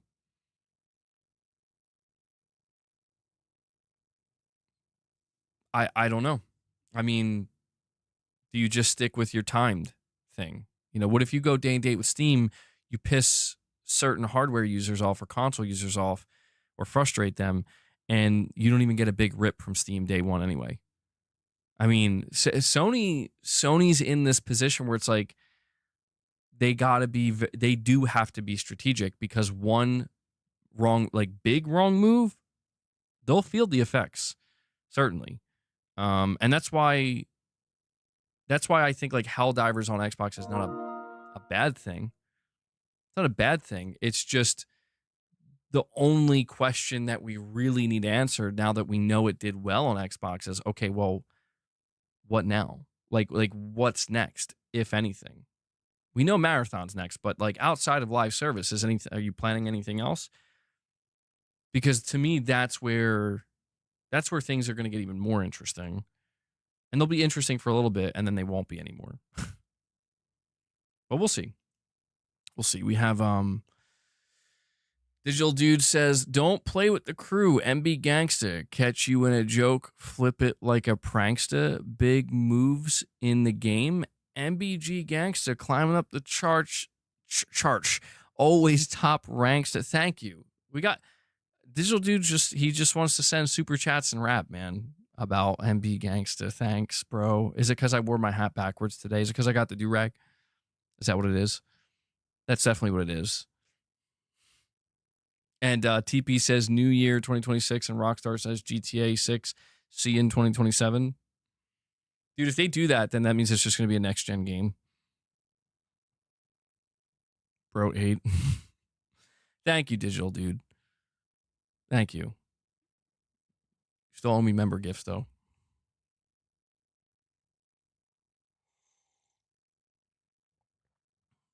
But Sony outputs like 2 or 3 games a year. Nothing will change, in my opinion. Well, let's ask ourselves this question. How many PlayStation 5 consoles is Ghost of Yote going to sell? Like, is this a real console seller? I have no idea. I mean that. Like, I have absolutely no idea. Sony probably knows. Sony probably has a good idea. They'll track that.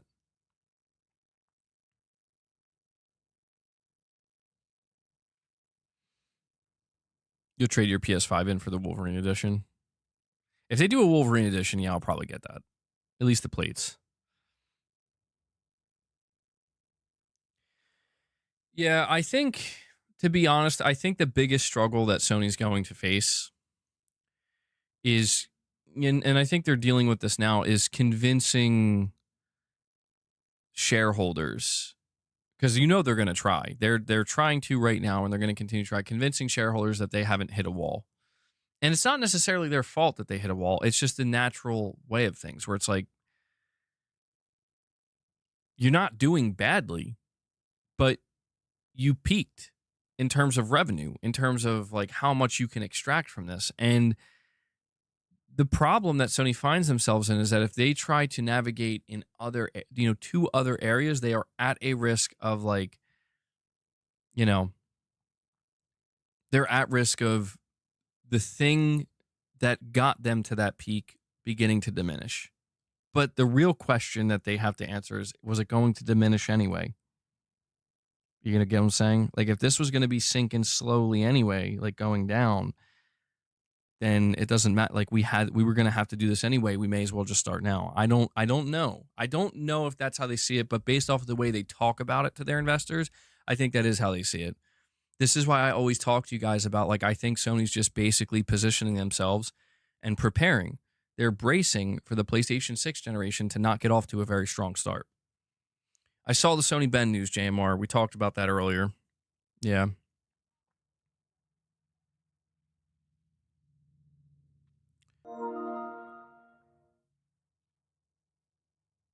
Oh God. All right, Lux, I'll read your milestone chat, but I'll read Digital Dude's $10 chat here.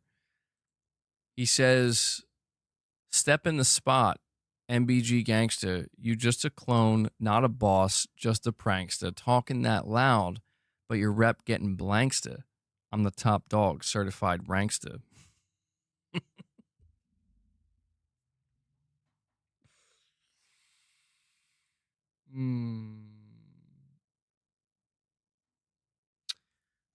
Digital, did you know?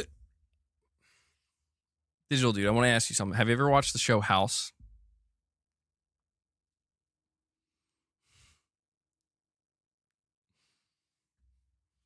Irfan says, I can confirm he's the new Rich Rod. You never watched the show House? All right. How many people here have watched the show House? I don't know. Dude, sometimes Digital Dude, especially right now, he reminds me of this character. This character was only on the show for like a couple episodes, I think. But it was at the beginning of like season 6 when House goes to like a facility with like mentally ill people. You know, he goes to the loony bin, so to speak. And there's this one guy that just, he's like always hyped up, and he's like always by his side, and he's rapping at him. Like he just can't stop rapping at him. If you've seen the show, I think you know what, I forget the name of the character, but he's like always hyped up and just wired and rapping. And I'm like, dude, I for some reason, like that's how I see Digital Dude right now. It's crazy. Oh my God, bro. Lux says, but thank you for the super chats nonetheless, Digital Dude. I do appreciate the support. Lux says, using his milestone chat, we are dying out, older gamers, and next gen is not gonna exactly play the way, or you're saying like next gen gamers are not exactly gonna play the way we did. Future could be worrisome for the traditional manner. Yeah, I think about that too, Lux, and I also try to keep in mind that Sony obviously has to think about that. So does Microsoft, so does Nintendo. Although Nintendo still seems pretty set in their ways, but all these companies have to think about like the next generation of gamer. You know what I mean? Like, who is going to be supporting our games and our like who exactly should we be trying to appeal to right now, or 5 years from now, or 10 years from now? And this is why I'm saying, like, if Sony does do a showcase this month, like, you're going to see a live service game that makes you want to throw up in your mouth. At least I think so. Like, I think you're going to see that. But that's going to be on top of seeing Wolverine and Saros, right? Like, so Sony, this is why I'm saying, like, I think they're trying to basically walk two paths at the same time. Like, they're trying to appease the traditional gamer like us, or like a lot of other people, and especially the traditional PlayStation gamer, while simultaneously like trying to court a new audience and a younger audience. And that's really tough. That's really tough. I don't know if they're going to pull it off. Oh, here we go. Okay, here we go. Wow, we got two. All right. He's just going, bro. I mean, hey, he's dropping super chats, so could be worse. You know, I think it could be worse. Please, somebody tell me it could be worse. Digital Dude says, I don't need luck. All I do is precision. MBG gangsta, locked in on the mission. You stuck in the past. I'm the new definition, boss of the game. I'm the one with the vision. You rap about money, but your pocket's on zero. MBG gangsta. I'm the block's true hero. Lines hit heavy, drop bombs like Nero. Every bar flame. Set the mic to pyro. Oh. Bro, what are you guys turning me into? Like, before I know it, all of my super chats are just going to be raps now, bro. And that's what the stream's going to turn into. It's like half the streams are just MBG rapping, apparently. Like, just low-key rapping. Set the mic to pyro, bro.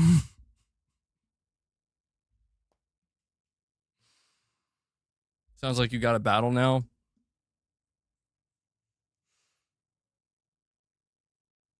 Well, hold on. Wait, hold on. Maybe I'm misunderstanding. Like, wait, Digital Dude, are you trying to rap battle me? I'm reading this like this is being projected outward, you know, like to the haters or something. But is like this is just towards me?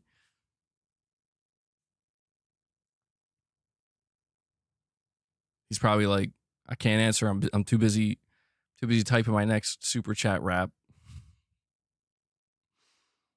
No, hold on. Well, he says, step in the spot, MBG gangster. You just a clone, not a boss, just a prankster. Well, I think that, okay. I was like, Digital Dude likes me. Digital Dude likes us. He says it's towards the haters. This'll teach them. You guys got a problem with me? Well, let me tell you something. Set the mic to pyro, bro. Drop bombs like Nero. I'm the block's true hero, dude. Oh, man.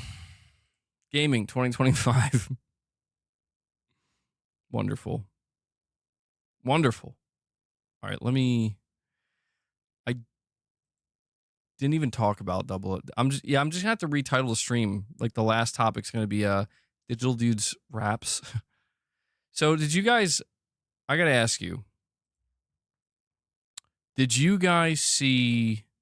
Did you see that?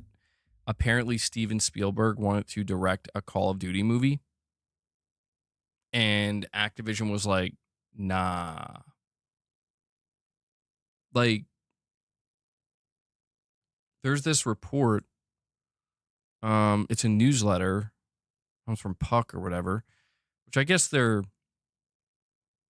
I mean, I've never heard of them, but it says Steven Spielberg wanted to direct Call of Duty. Paramount is finally confirming what I reported last week. A Call of Duty movie is in the works via a new deal with Activision, but no talent is attached to it yet, which is very different from the Universal pitch for the project. Per 3 sources, Steven Spielberg really wanted to direct the Call of Duty movie, and his Amblin team.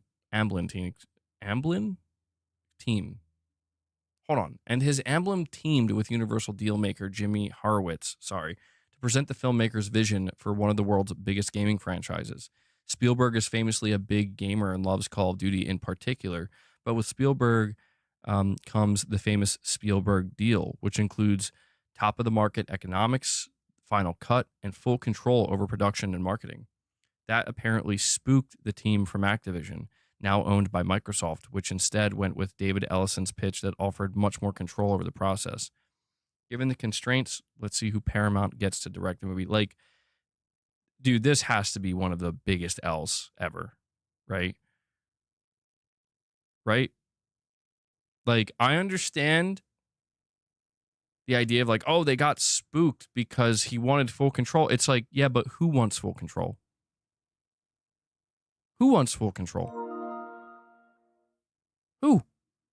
Steven Spielberg wants full control of your movie? Yeah, give him full control, bro. Like, dude, I can't believe that shit.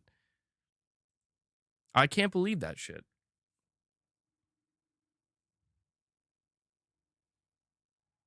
When's the last time you made a good movie?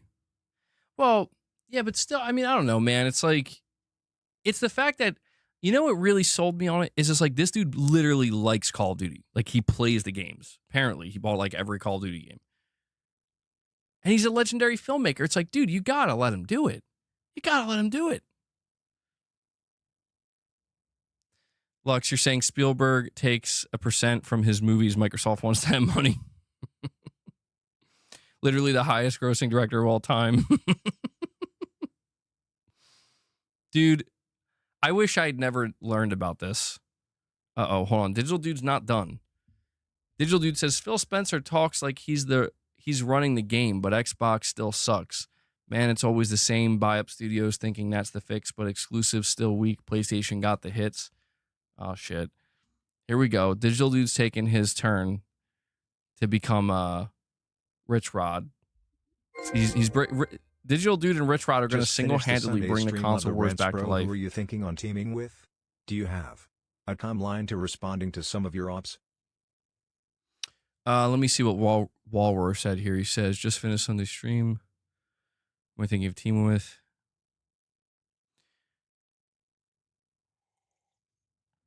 Honestly, Walroar, I don't even know, dude. I don't even know. I don't know. I think I'm just going to move forward and just keep doing what I'm doing. I don't know. What else am I supposed to do? What else am I supposed to do? Gotta appreciate Activision for consistently going out of their way to make bad choices. I mean, I know it's really important to them to make the most amount of money from a Call of Duty movie, but I'm sorry, man. Like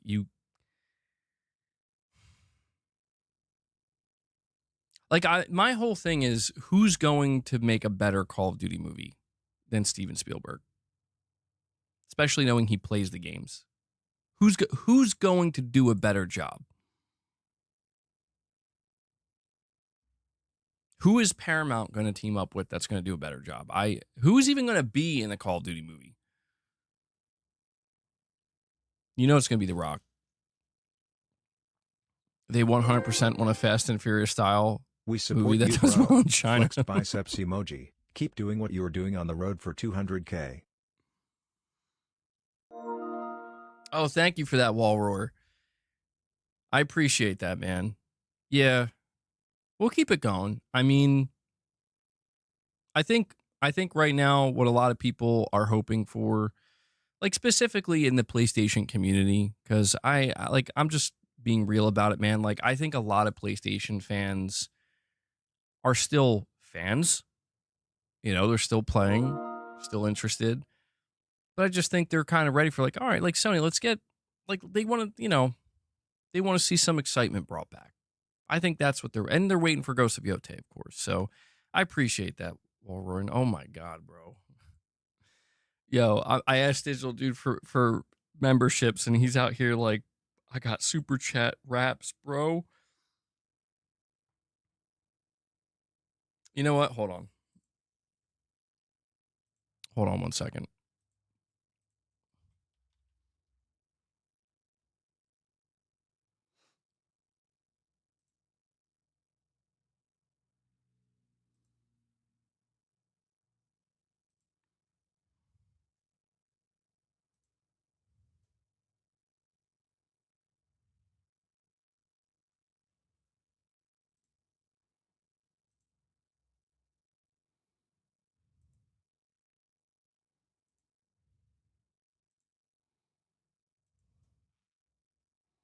Hold on.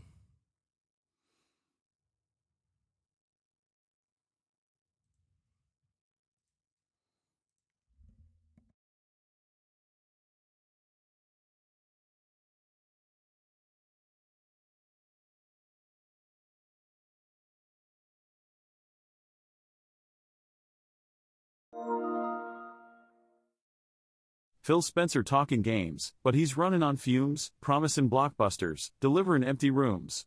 Xbox the future? Man, that vision looks blurry, every showcase feel like a delay factory jury. He flexed day one Game Pass, but it's filler on repeat, Sony dropping bangers while he can't find the beat. Trying to play the hero, but the crown don't fit, Phil Spencer just the face of postponed exclusive hits.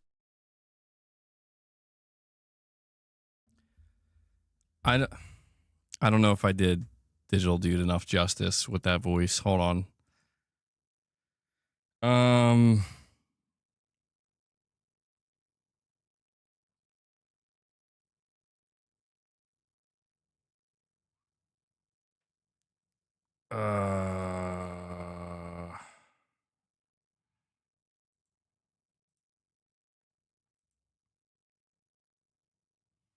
Hold on. He flexed day one Game Pass, but it's filler on repeat, Sony dropping bangers while he can't find the beat. Trying to play the hero, but the crown don't fit, Phil Spencer just the face of postponed exclusive hits. Is that one better? Phil Spencer's directing Call of Duty movie. Gaming leaks and rumors. Lux, that can't be real. Phil Spencer's directing it. Oh my God, dude. He's actually got me going to check. Like, there ain't no way. No. Could you imagine? Like, could you imagine if they're like, Phil, you can do this, right? He's like, I've never directed a movie. I don't know what I'm doing. It's like, you got this, Phil. Your job's on the line, though. They bring in Jim Ryan to direct a Call of Duty movie. There's going to be like a scene in the middle of it where like Captain Price is playing Gran Turismo 3 or some shit. And Soap McTavish is going to walk in and be like, who would play this, man? Shout out to anybody who understands that reference. It doesn't need a director, just a stunt coordinator. Digital Dude, thank you for the super chats, man. I do appreciate it, bro.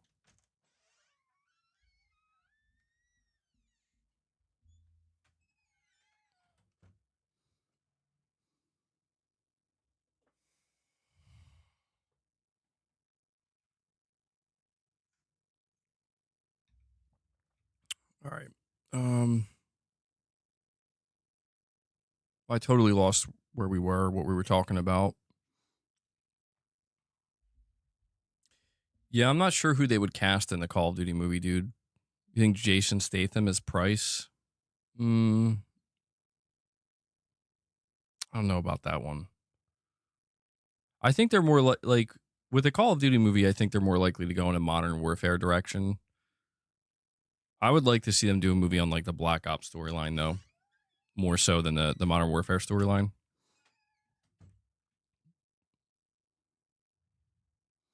Herman Hulst directs the Call of Duty movie. There would be an Aloy and Concord Easter egg.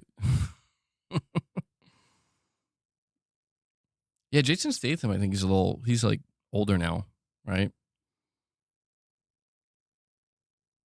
Soap? Question mark? Soap. Soap McTavish, bro. You think J.J. Abrams would be a good choice to direct? Well, I mean, a Call of Duty movie in general, I think would be interesting. I do. But I don't know, man. It's when you look at the Call of Duty games, I think that there's a really solid amount of storylines to pull from.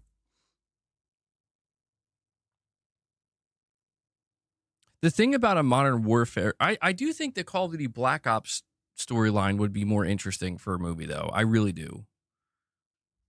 Like, specifically, like, I think of Black Ops 1. Modern Warfare is really good, too.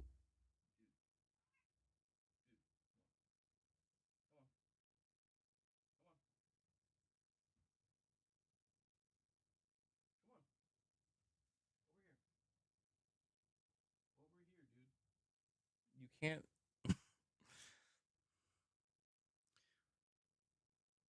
No, really, that's one of the characters' names in Call of Duty 4. And basically the Modern Warfare games, Soap McTavish. Yeah, and that's what he says. What the hell kind of a name is Soap anyway? What kind? I mean, really though, what kind of name is that? Spielberg probably didn't want to put the battle pass and clown skins in the movie.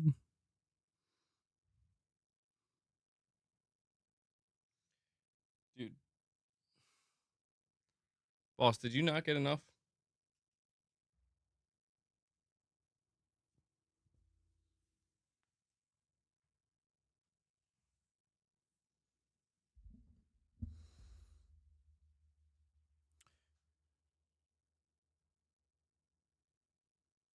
Wait, is that Lux? Is that true? Did they explain that? Because if that's true, I completely missed that. That's like some Call of Duty lore that I didn't know. That would make sense, actually.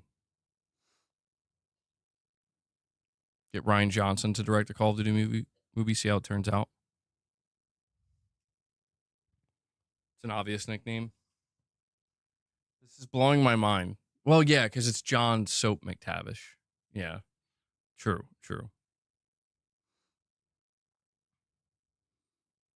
Yeah, like, that's his name, right? John Soap McTavish. So his first name is John, and Captain Price, his first name is John too, right? SAS all have nicknames usually. Steven Spielberg directed Ready Player One, which had so many video game characters, even Call of Duty and Halo characters.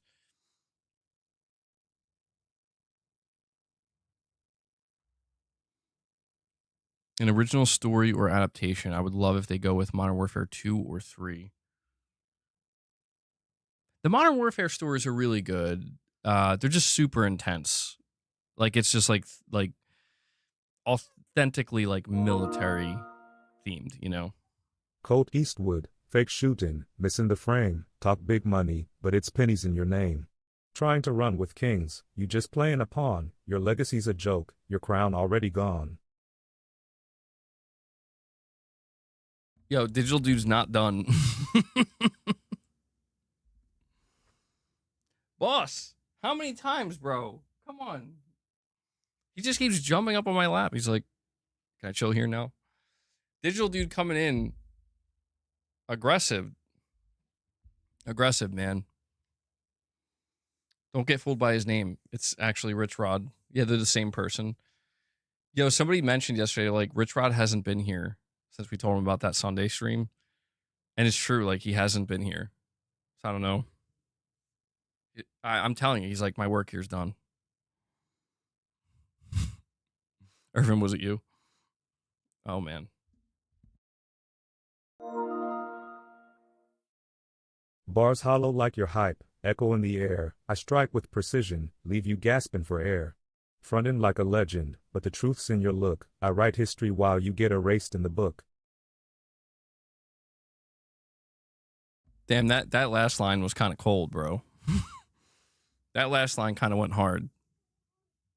Not gonna lie. I make history while you're getting erased in the book. Yo! Hey! Stop. Boss! Alright, you know what, bro?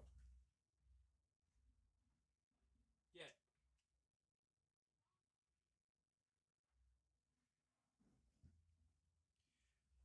Dude's so desperate to get my attention, he started chewing the power cable to my PC. Like, is he serious? Like, if you have any hope of getting more treats, that's the opposite way to get them. Digital Dude, thank you so much, man, for the super chats. He's rapping away, man. He's just dropping the bars. Irfin says, hit the like button. Yeah, if you guys are enjoying the stream, I know it's kind of like dying out a little bit in terms of the topics that we've been talking about. Although we have another topic to talk about with PS5 Pro enhancements for 007. But yeah, make sure you hit that like button. We're sitting at 95 likes. We could easily get that to 100. It helps the streams. I have been telling you guys all week that it's been pushing the streams out into the algorithm, and it's definitely been helping. So continue to hit the like button. What killed the dinosaurs? These ice cold rhymes. Oh, man. Snatch Squad trailer just dropped on IGN. Game of the year. I haven't even heard of that game. A Call of Duty movie in the style of Band of Brothers, or maybe Inglourious Bastards.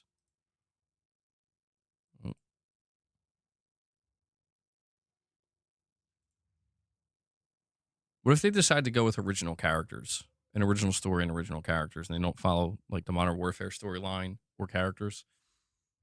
That'd be interesting. I feel like that wouldn't be as popular though. Like, I think with a Call of Duty movie, people want to see certain characters.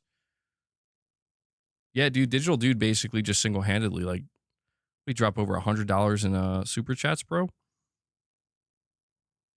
Thank you, man. I mean, hey, it's he wanted to drop the bars, bro. So it's like, all right. And I appreciate Digital Dude. I appreciate that you didn't. I think he kept it pretty clean. I appreciate that. Could have been crazier, you know? It'll be more Transformers than Band of Brothers. Oh, man. You're probably right, though. You're probably right about that.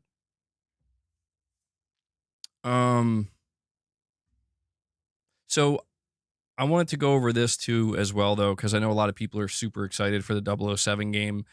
It says here, Sony has revealed an overview of 007 First Light PS5 Pro enhancements. The promising new IO interactive game recently got its own PlayStation State of Play, which was very well received by fans, although 007 First Light's PlayStation Store page, as of right now, does not list it as PS5 Pro Enhanced, but on the PlayStation website, they shared information about how it will be Pro Enhanced.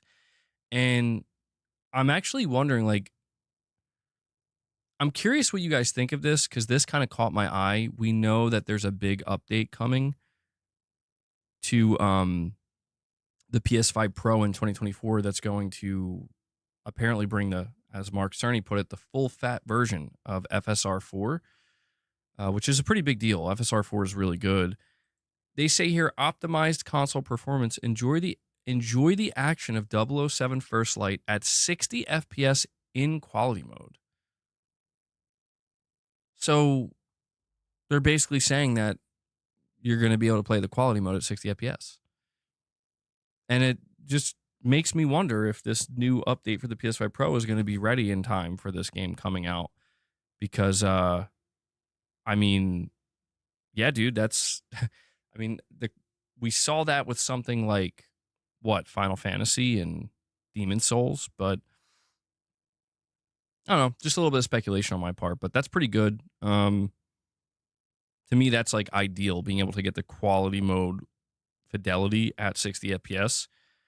They say advanced ray tracing, experience next level realism with ray trace reflections, shadows, and high quality global illumination as you explore the stunning world of espionage.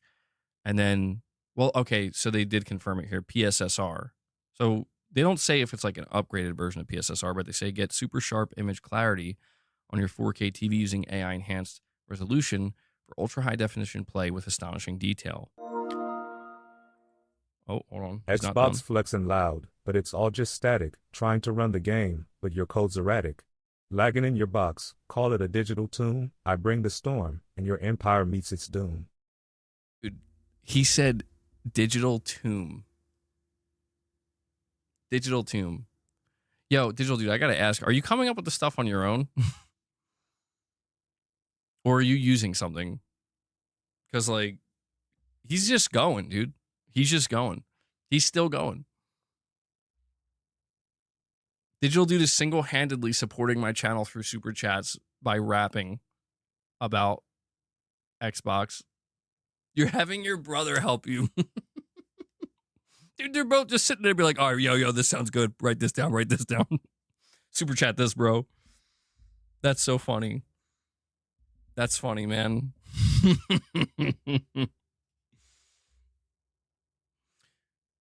Trying to run the game, but your code's erratic.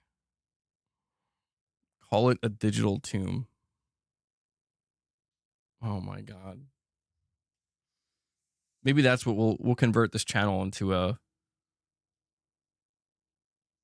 full-blown console war rap battle channel. There we go. We'll keep the console wars alive. We found a way. But no, digital dude, really, I do appreciate the super chats, man. You dropped a lot. Keep dropping them. I don't care if you want to support the channel, go ahead. These people seem to be hold on. Oh, what's going on here? Oh, hold on. I think digital dude's raps just caused my YouTube studio to collapse again. Hold on.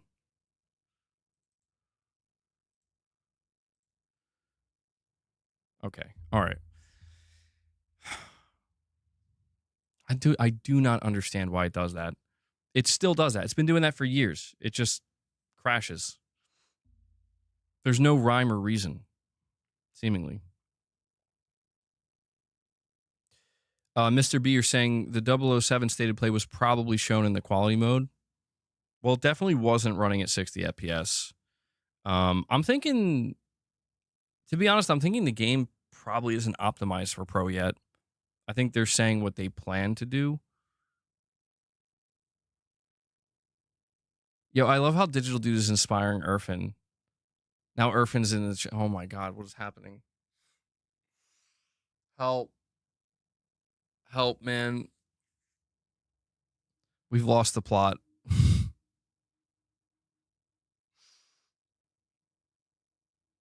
Exclusive games. Oh my God. This will definitely ensure that we don't get laughed at, guys.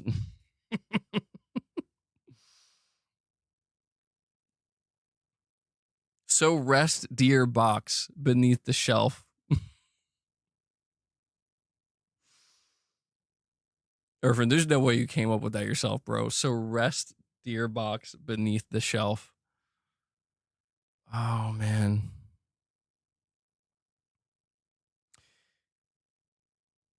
Well, okay. He's honest about it. He says I didn't come up with that myself. Well,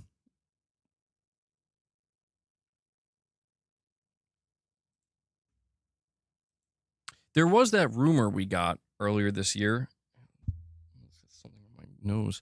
There was that rumor we got earlier in the year that apparently, I don't know if it's to be believed, but Sony is trying to target around the launch of GTA 6. That's when they want to release this big PS5 Pro update. I don't know if there's truth to that. Bluepoint starts to hire again. They're currently hiring for a senior combat designer and senior level designer. Fingers crossed it's not another live service / multiplayer game.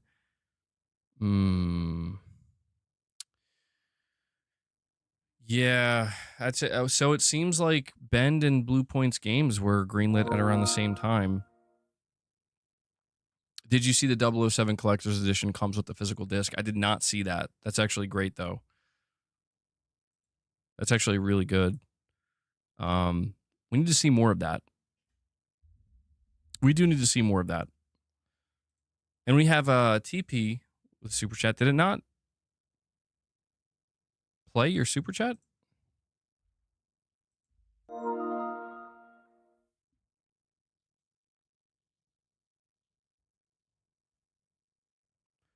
Well, that's weird.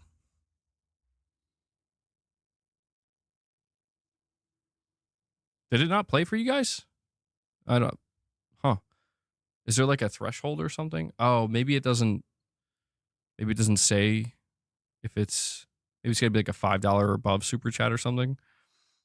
But you're saying, when do you think pre-orders for Resident Evil 9 and GTA 6 and Marvel 1943? I don't know. I mean, I do think that... Oh, hold on. I'll answer that in a second. Yo, Phil, your Xbox is straight up weak. Controllers drift, your games can't compete. Try flexing exclusives, that's a joke. While PlayStation stacking hits, you choke.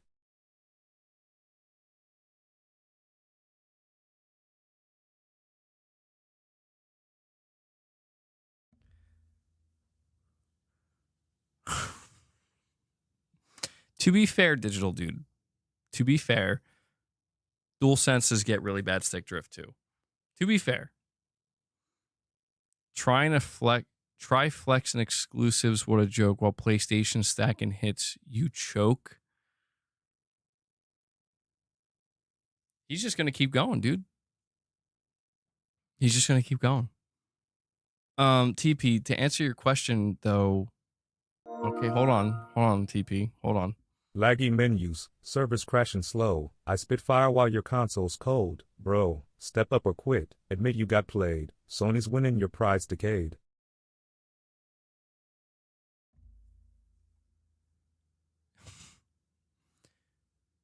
Okay.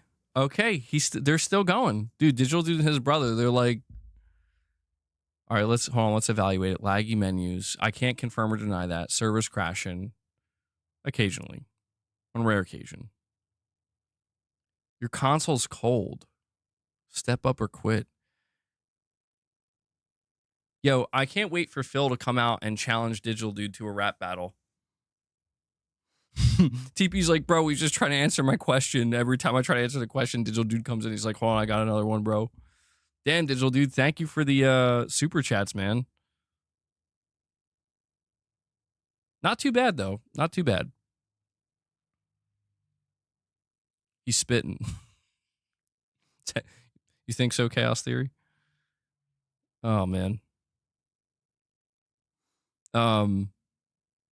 Well, dude, I think pre-orders for Resident Evil 9 are probably going to go live in the next month or two. Certainly before the end of the year. GTA 6, oh, man. I have no idea. GTA 6 pre-orders probably won't go live till sometime next year. Marvel 1943, still not sure what's going on with that game. Surprised we haven't seen more of it. I'll be honest.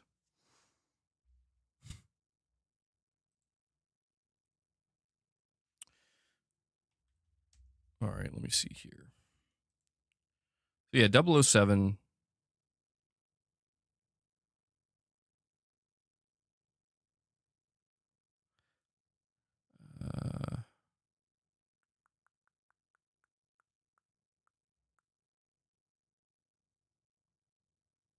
Death Stranding 2 on the Beach short trailer special bonus award. Okay. My only question is, did they add trophies? Oh, yeah. Somebody mentioned this earlier. Astrobot released 1 year ago today. Can't believe it's been a year. Game of the year 2024. Bro, Astrobot was awesome. Astro Peak. I have 100% on it. Earlier this year, I did a members stream where I played the last challenge level. Shit took 2 hours. That was hard. That was very difficult.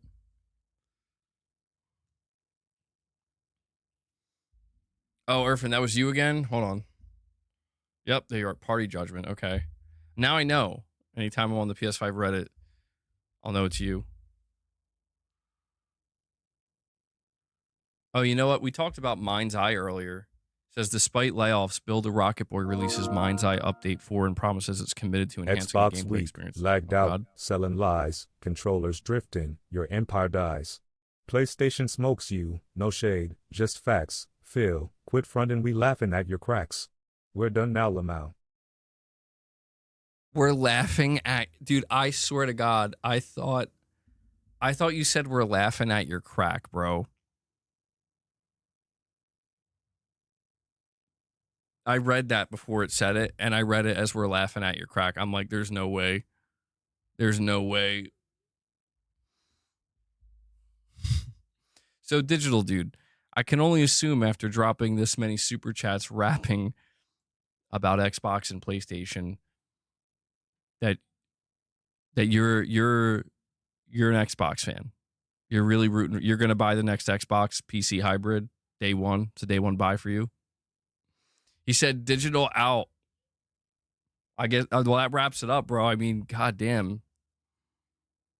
He told a whole story. No, I do appreciate it, man.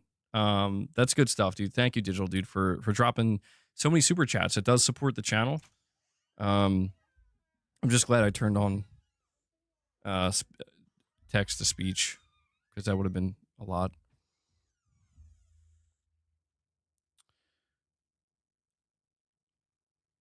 Yeah, MacTube, people have talked about that before. People have talked about Phil Spencer's appearance and how he seemingly lost a bunch of weight. I mean, I don't know. People were like concerned he was sick or something. He seems to be fine. People think that he just, something like Ozempic or something. I don't know. Very popular today, but he does look pretty damn skinny. Could it be the stress? I don't know. I would hope not. Yeah, I mean, if you're losing weight like that from stress, something's not right. You lost 9 pounds drinking water and walking 2 miles every night. TP says, who has dropped more super chats, me or Digital? Well, I mean, TP, I think it's fairly obvious that Digital do drop more super chats, man. TP, you're gonna have to step up your game. You have to step up your game, bro. Oh my God, he's not done. Next Xbox? Man, that thing's a box of lies, promised the future, but it's just recycled fries. Specs on paper, but the gameplay's a flop. I'd rather play on my PS than watch this thing drop. I shit you not. As soon as it was done reading that last line, my studio crashed again. I shit you not. What's Digital Dude doing to my stream? Bro, recycled fries. Yeah, dude. He says, promise the future, but it's just recycled fries? That's what caused my stream to collapse again. That's a cursed line, bro. Specs on paper, but the game plays a flop. Digital Dude, that has to be a direct reference to the 2020 Xbox showcase, right? When we had the specifications of the Xbox Series X, the 12T flops, and then they showed Halo running on it, and it just was like, what the fuck are we looking at, bro? That has to be what you referenced. I like that one. I think that's my favorite one. That was so crazy. I'll never forget that. That was wild. That's exactly what it was. I knew it. Dude, I was in such disbelief after that. I remember I made this video where I was like, I can't believe they approved that gameplay demonstration. Oh, hold on. Feel the 7-foot-tall ex-basketball pro Hindu guru drag king alien Spencer.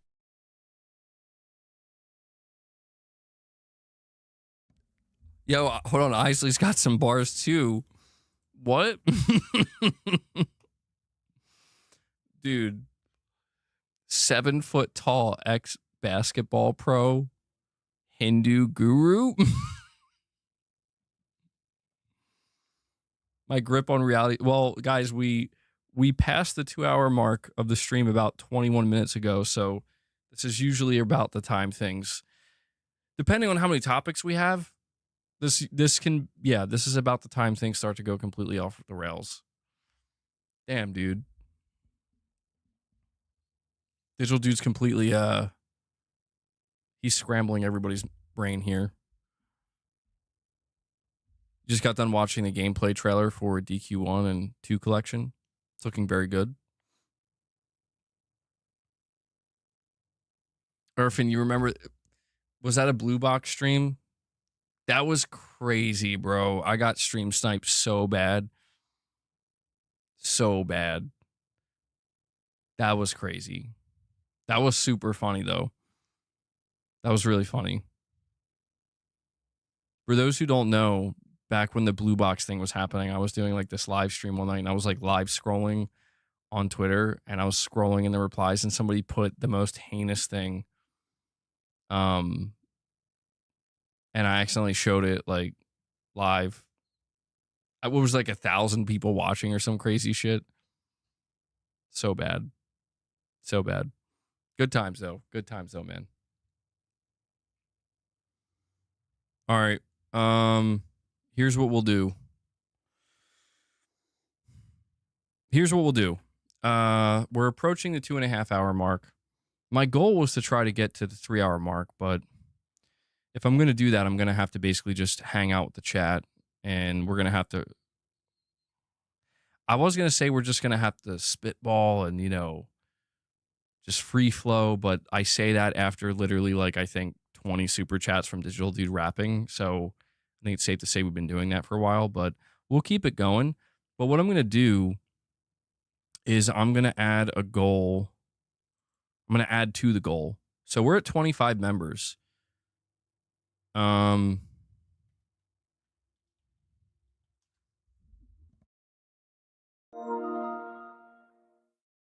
Yo, Phil Spencer talking big but he's soft on the mic, trying to flex next gen, but his console just ain't right. Red rings blinking, keep your hype on ice, I drop bars lethal, leave your fans in fright. Dude, he's soft on the mic. That could have went a different way, Digital Dude. I appreciate it. I appreciate you keeping it clean, bro. His console just ain't right. Red rings blinking. Yo, Phil Spencer's catching heat from Digital Dude for something he didn't even do. Phil Spencer wasn't even in charge of the 360, bro. I'm gonna throw this on here, guys. Digital Dude, thank you. Okay, he's still going, bro. Oh my god. You hype Game Pass like it's some kind of gold, but your exclusives weak, stories cold and old. I'm spitting straight venom, watch your ego fold. Feel, I'm the Marshall Mathers of the console world. Behold.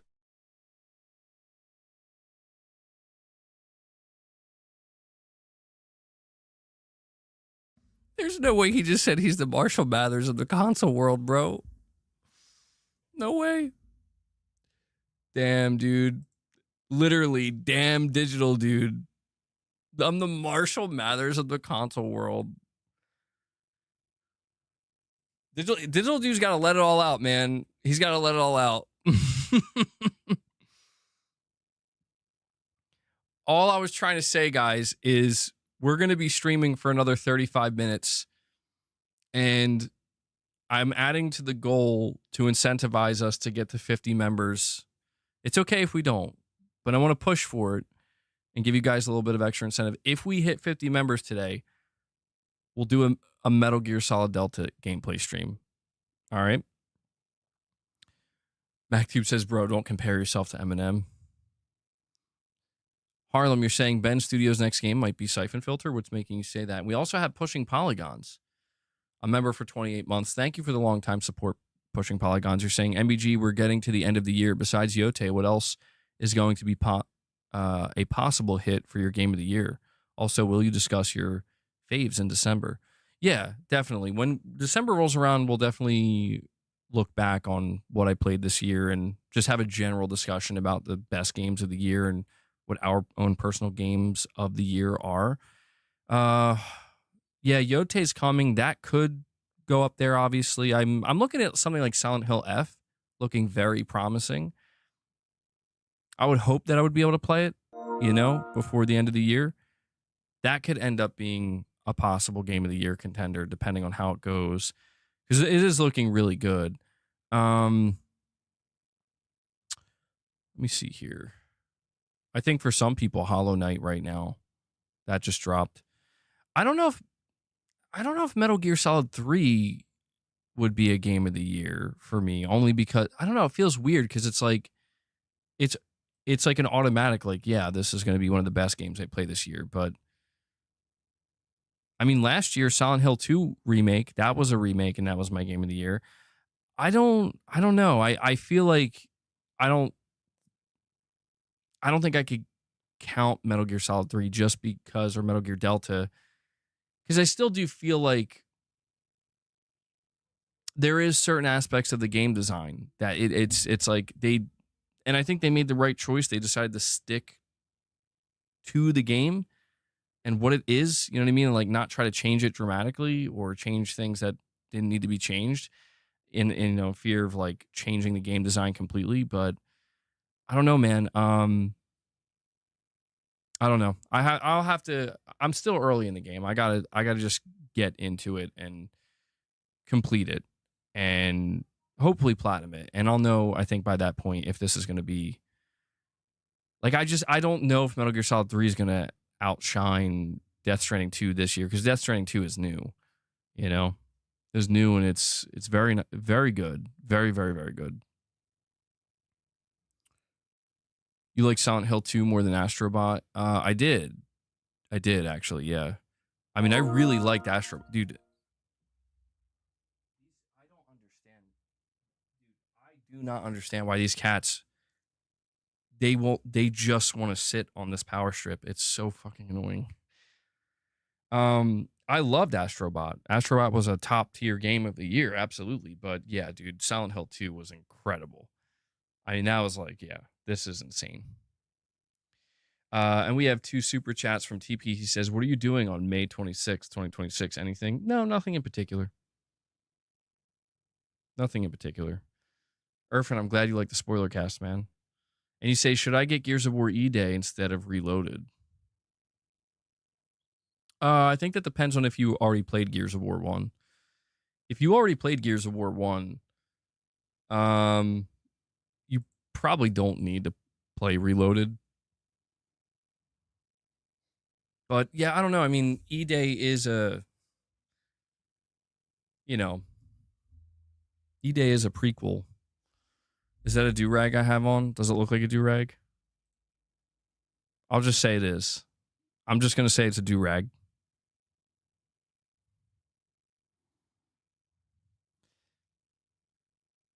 I might have to, Ray. Yeah, I might have to. It's just so annoying because they just always go to that specific spot. There's so much space around there, and they just, I don't know why. They just like gravitate towards it. You never played either of the games? You should probably just play it then. You should probably just play Reloaded. I don't think you should play Reloaded after E-Day. MBG has a do-rag with no hair. It's not real. Come on, you guys know it's not a do-rag. I know that's a joke, but boss vanished. He's over there. He's sleeping. He's sleeping right now. Thanks, MacTube. That's good to know. That's good to know. All right. Let's go check.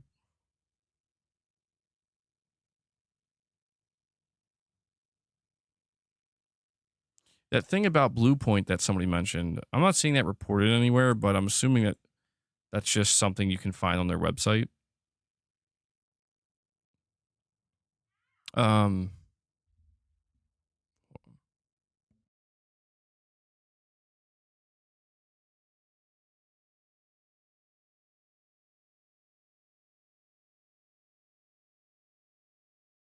I was reading this earlier before Digital Dude dropped more chats.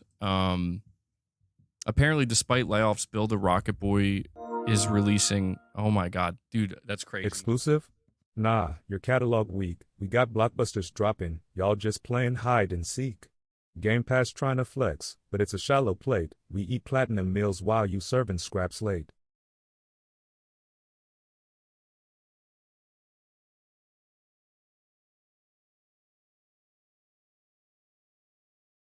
Dude, that's so funny. I was like, well, I think Digital Dude's done now. I can read this headline that I've been waiting to read. And as soon as I start reading, I think he was waiting. He was waiting. Catalog's weak. This is the stream. I should just rename the stream Digital Dude raps about Xbox versus PlayStation, bro.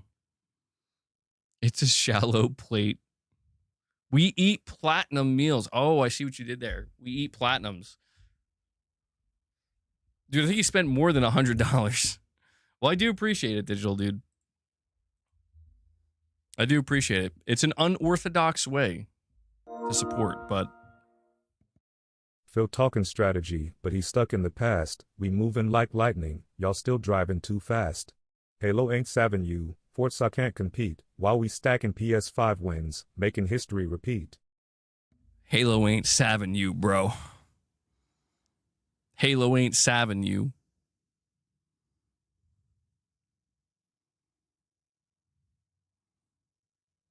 Y'all still driving too fast. Bro, hold on, though. Forza can't compete, though?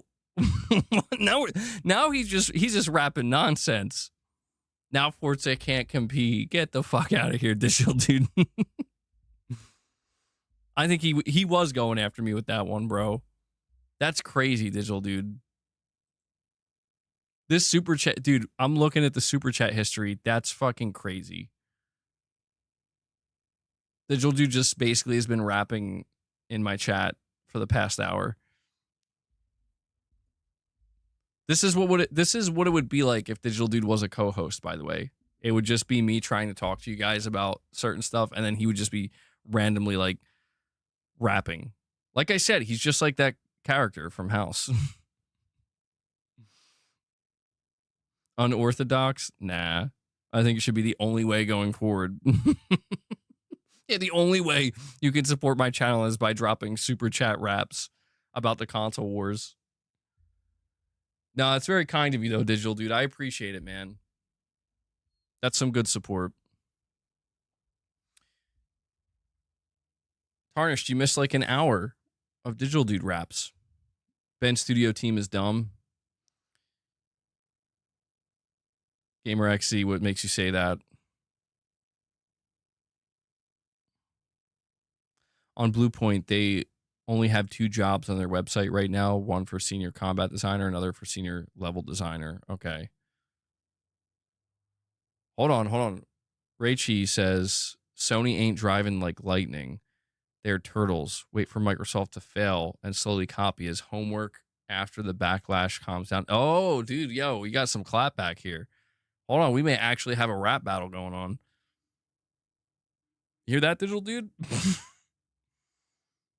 Sony ain't driving like lightning. The turtles waiting for Microsoft to fail and slowly copy. Damn.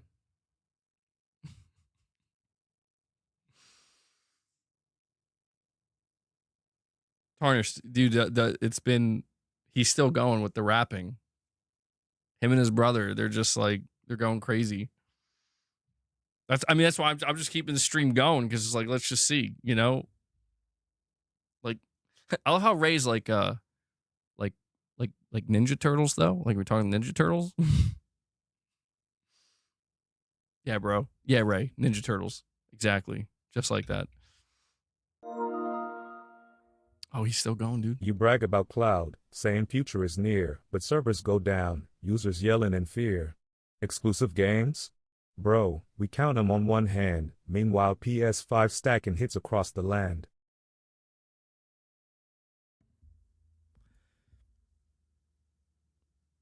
Dude, I'm telling you, I think at this point, Digital Dude's, he's still going because he's waiting.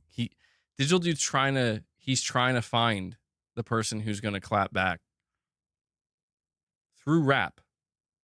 Through rap chat specifically.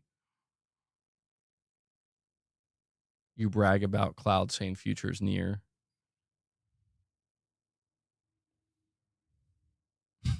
Yo, Robert West is enjoying it though. Digital Dude's gonna drop that hundo. I mean, dude, he's easily super chatted over $100 now. MBG, you might want to grab some food because Digital Dude might be Captain America. He can do this all day. Yeah, I'm just literally I'm gonna go grab some food. Digital Dude, you just take over, man. Dude, that's so funny. You know what? Yeah, I'll be right back. Digital Dude, you keep doing your thing, bro. He's gonna take over. Finally, I can take a little break.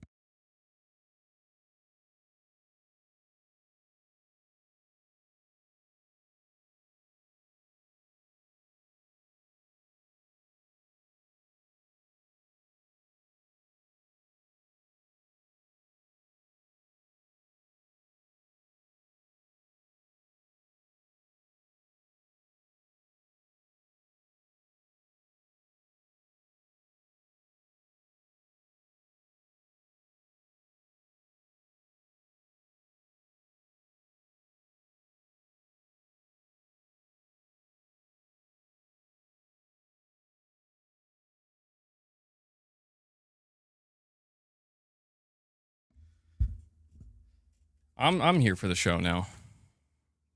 It ain't my show. It's not MBG show anymore. We went from talking about Ben Studio to console war rap battles.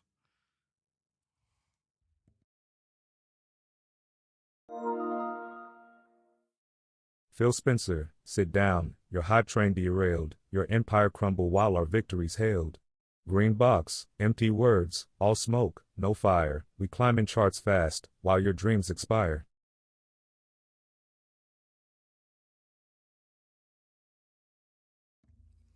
Just keep going, Digital Dude. It's your show now.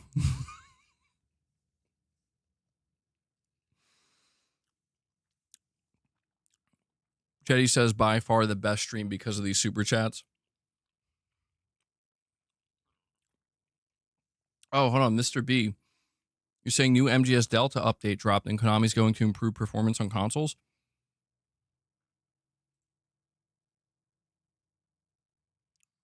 All right, I'm glad. They announced sales.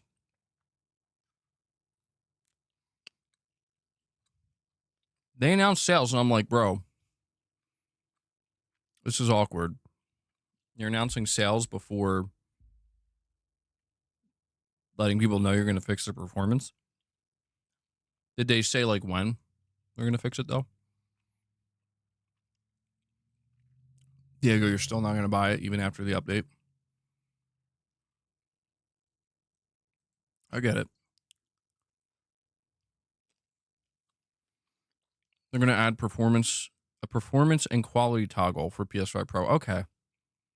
Well, that's good. Hopefully that's sooner rather than later. Yeah, I feel like that's something that should have been there from day one, dude. They said they'll share details soon. Well, thank you for keeping me updated, Mr. B. That's good news. Many Days Gone fans will be happy when State of Decay 3 comes out on PlayStation day one. I will be. Microsoft, please make a physical copy of State of Decay 3 for PS5. I will buy that day one and stream it day one. I can't wait for that game. I just hope it lives up, dude. I hope it lives up.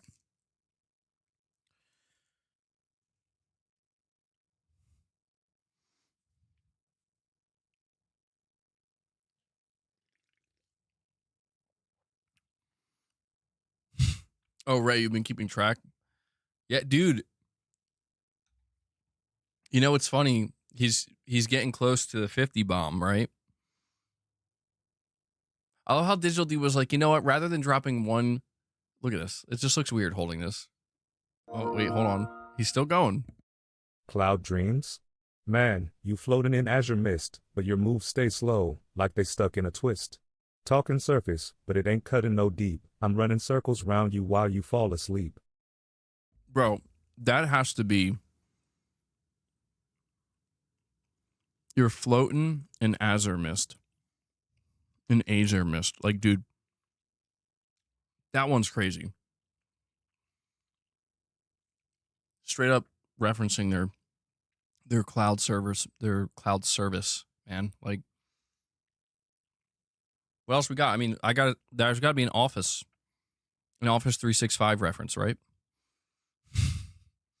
Dude, I was going to say, like, I think Digital D was like, I could drop 50 memberships, or I could drop the equivalent in super chat raps about the console war.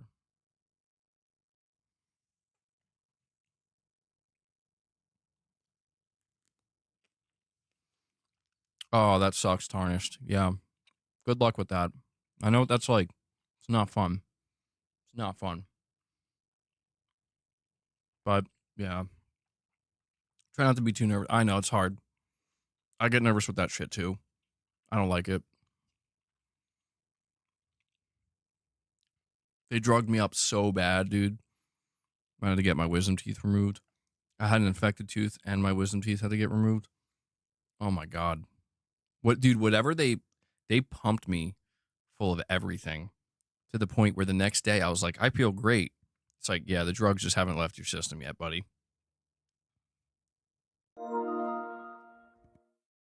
Your updates be slow, your hype obsolete. I drop truth bombs, Microsoft face defeat. Digital, I have one request. You have to drop one super chat rap saying something positive about Helldivers on Xbox. We got to keep it fair, right? I'm just kidding. You don't actually have to do that. But it's encouraged.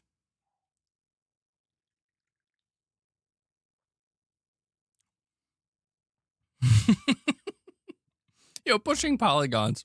Even pushing polygons is out here like, yo, I got one. Dude, this is crazy.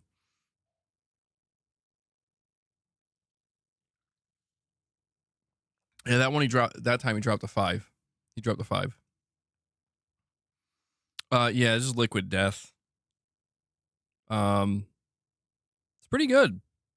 I think like I don't know, marketing's a little cringe, but it's pretty good. It's like basically this tastes like Sprite essentially. And it's got 2 grams of sugar, and the sugar comes from agave. agave. I don't know if I'm saying agave. I think that's how you say it. Nectar.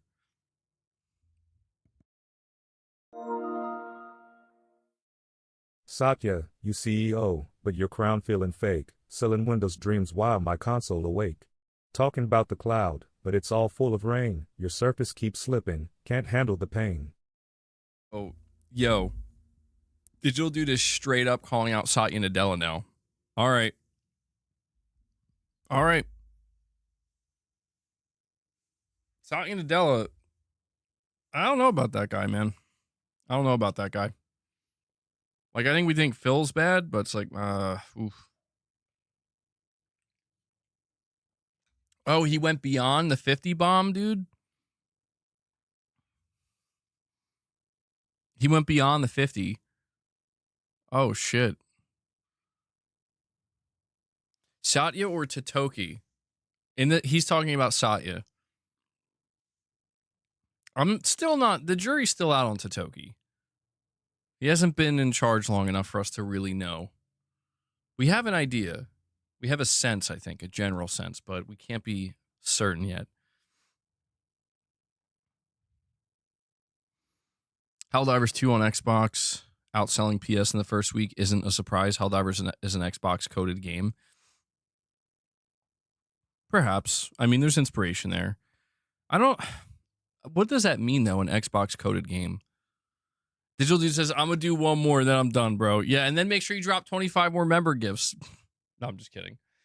No, but guys, I do want to encourage you, if we want to, I'll leave it in your hands. If you want a Metal Gear Solid Delta stream, we'll push for 50 members. We're halfway there. We might be able to do it.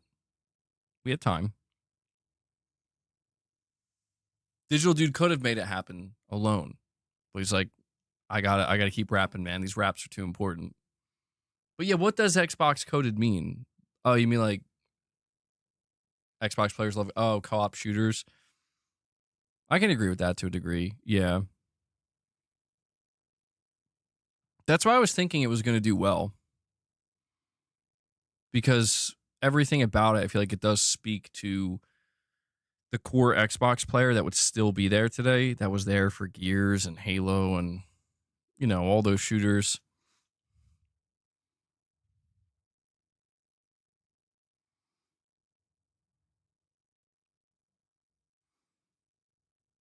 But that's what I think is good, is the fact that it does come from Sony. Like, Sony needed a game like this, and they got it. They got it. Arrowhead was the one to deliver it, man. It'll still always be crazy to me that Sony did not expect Helldivers to do this well.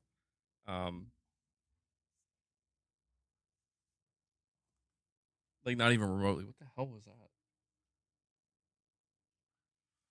There was just like some big ass bug on me or some shit. Sony and Arrowhead get that money for Helldivers as well. Yeah. Yeah, Ray, dude. Digital Dude super chatted the equivalent of a 50 bomb. He always makes me suffer for it, you know. I'm just kidding, bro. No, this was actually the perfect time for him to do something like this because I don't know, man. There's not like a ton of topics for PlayStation. Like, we had some stuff, you know. It's the end of the week, though. Things, you know, it's easy to blow through some of these topics.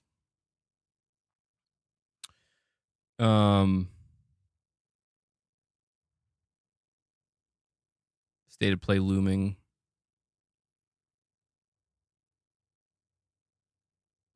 Yeah, dude, I'm waiting to hear. I'm waiting to hear it's going to be a showcase. I don't know. I have a little bit of hopium. I'm not going to lie. I'm not like fully in it. Like, hell yeah, man. It is going to be a showcase. I believe it 100%. But there is that part of me that's like, if not now, when, bro? Like, this is the best time. Like, this is the best time. And I feel like Sony needs it. I'm going to be honest. I feel like Sony needs, as much as Digital Dude's chats here, I think, are helping a little bit, you know, but I think Sony needs that big push to bring back the excitement. And I think if they got Ghost of Yote coming, if it gets good reviews, it comes out October 2nd. They're going to be at TGS. and then they have a big showcase. I mean, that could fucking that could turn things around big time. But I'm still trying to keep my expectations in check and understand that, you know, the tendency for Sony has been stated place. Matt Booty, you a shadow, trying to play a king, talking next-gen moves, but I hear the weak bling. Boardroom puppet, y'all strings in disguise, claiming you the savior, but the truth never lies. Dude, that Matt Booty one was savage. He brought in the fucking Matt Booty super chat. Boardroom puppet, y'all strings in disguise. That's so true though, man. That's actually got truth behind it, for real. It goes for a lot of these executives. Fucking boardroom puppets, bro. Digital Dude, thank you so much for all the super chats, bro. That's huge. That's huge support today, man. That's crazy. Good shit. Digital Dude's like, I'll do it myself. In style. I'll give Digital Dude this. He earned it. Holy shit. Holy shit indeed. He says, you're welcome, MEG LMAO. Tarnish, you're saying, what if the next State of Play presented Intergalactic Wolverine Saros and a new exclusive announcement? Would that change the weight or redefine State of Play? Would it count as a showcase? I would definitely count that as a showcase. Seeing 3 AAA first-party titles, single-player titles presented, that would be huge. I don't think... The only one I'm not expecting is Intergalactic. See, that's the thing. I'm expecting Saros, and now we're hearing about Wolverine. I don't... You know what, though? You know what? God, man, I was thinking about this. Like, maybe there's a part of me that needs to really... I think there's a part of me that really needs to calm down with the Wolverine thing, because in the article yesterday, it did say that the trailer's done, but if it doesn't show it, the source that talked to Tom Henderson said it's almost certainly going to be at the next PlayStation show. But they did say, by the off chance it's not, it should show up at the Game Awards. And I'm thinking, like, what if Sony actually doesn't bring Wolverine to the State of Play? You know, like, what if they already planned, like, this is going to be our big pop at the Game Awards? And I'm trying to keep that in mind, because if that is what they planned, you know, I'm going into the next Sony show being like, this is the Wolverine show, and then it doesn't show up. Oh my God, people are going to flip their fucking lid, bro.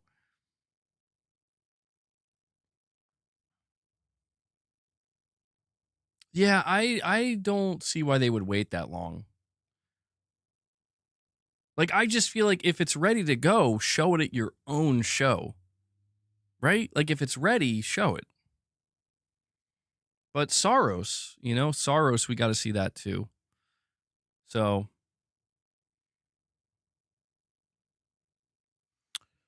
they just keep an open door. Just playing Sword of the Sea on PlayStation Plus. I didn't know Sony did day 1 on PS Plus. Very cool game. I've heard really good things about it. And it seems like it's a pretty good get for PS Plus as a day 1. What if Wolverine gets shown at the Game Awards because Naughty Dog's new IP was shown there last year? Well, that's the thing, right? You would think that maybe it's more likely Naughty Dog's second game would be shown at the Game Awards. Because it seems like Naughty Dog is always giving Jeff Keighley shows at the Game Awards.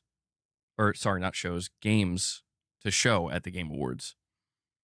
There's pretty much a pattern there. I mean, the original Last of Us was revealed at the Game Awards. So there's a history there. There's a pattern. And, yeah, I don't know. You think about when The Last of Us Part 2 was revealed for the first time. It wasn't at the Game Awards, but it was in December at the PlayStation Experience event. So. Oh, hold on.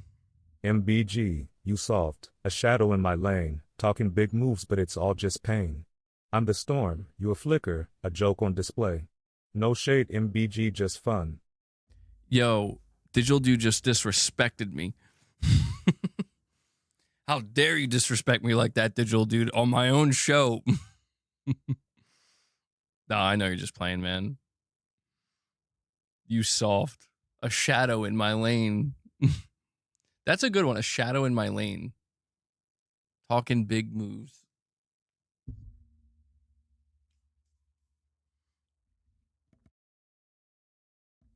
Digital Dude had one more surprise super chat for you guys. He couldn't leave me out of it. No, thank you, man. I really do appreciate all the super chats you dropped today, bro. It really helps the channel. And like I said, of all the days to do it, this was the perfect day because it's a pretty slow use day. Here, boss.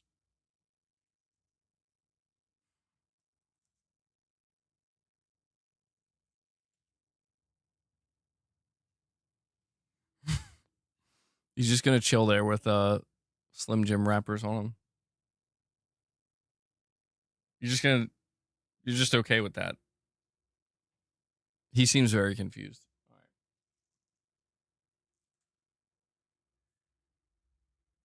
He's looking at me like, bro, are those treats or not treats?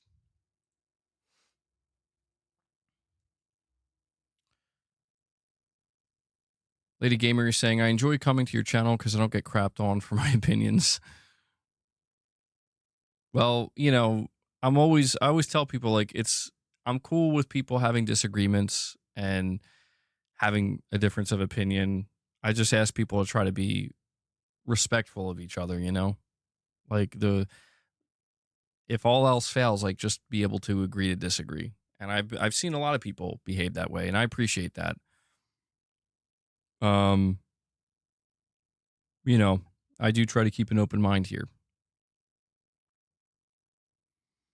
Yo, Robert West is hyped. He's like, absolutely shout out to Digital Dude.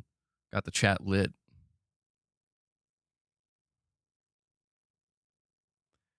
Oh yeah, I didn't actually watch that Tarnish, but I've seen it pop up everywhere, dude. Yo, Boss the Cat, think you're the king of the pad, but all you do is nap, acting all sad. Paul's so lazy, never chase, just nap, trying to roar like a lion, but you're just a trap. Yo, Digital Dude better hope. Digital Dude better pray Corey's not here right now, bro. Yo, boss, you just gonna take that? All right, boss, I'm gonna pass you the mic. Let's go.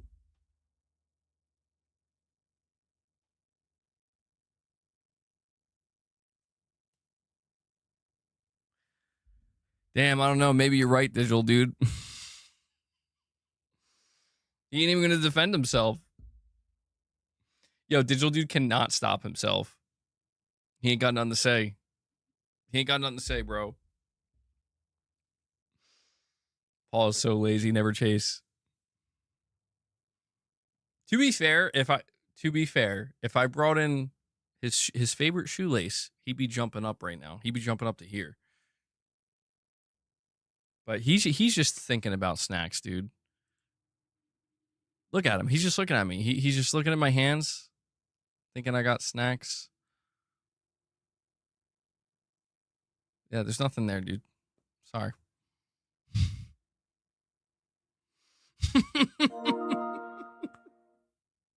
Dude, TP comes in. He says, I leave for 20 minutes and bro is still rapping. Nah, man. TP, I swear, bro, it's not usually like this. I swear. It sometimes it gets a little weird and crazy. It's never like this. It's never like this. This is a one-off thing. Digital Dude's getting his fill today, bro. It's all good though, man. It's a Friday afternoon. The week is pretty much over. The work week anyway. I don't know though, man. I guess we're not gonna be able to get those 25 members. I could keep going for a little bit longer.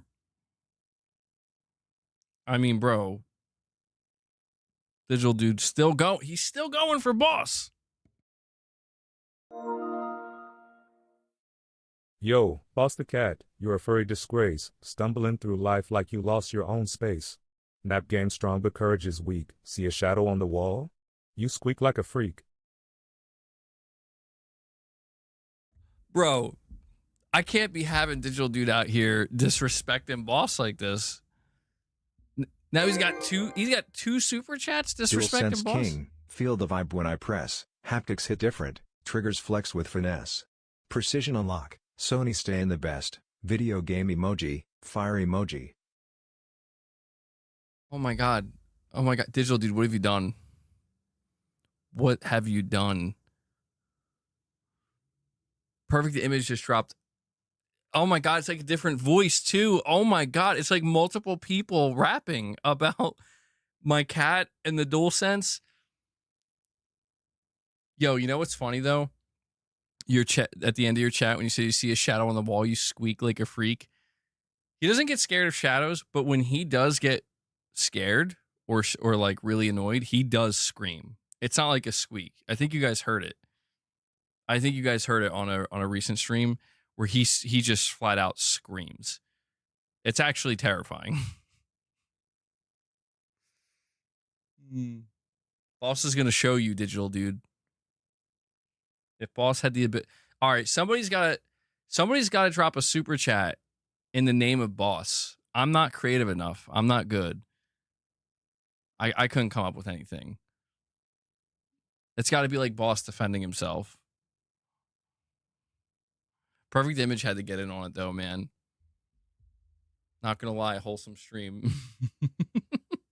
Yeah, this will be one to remember. I'm legitimately just gonna have to rename it like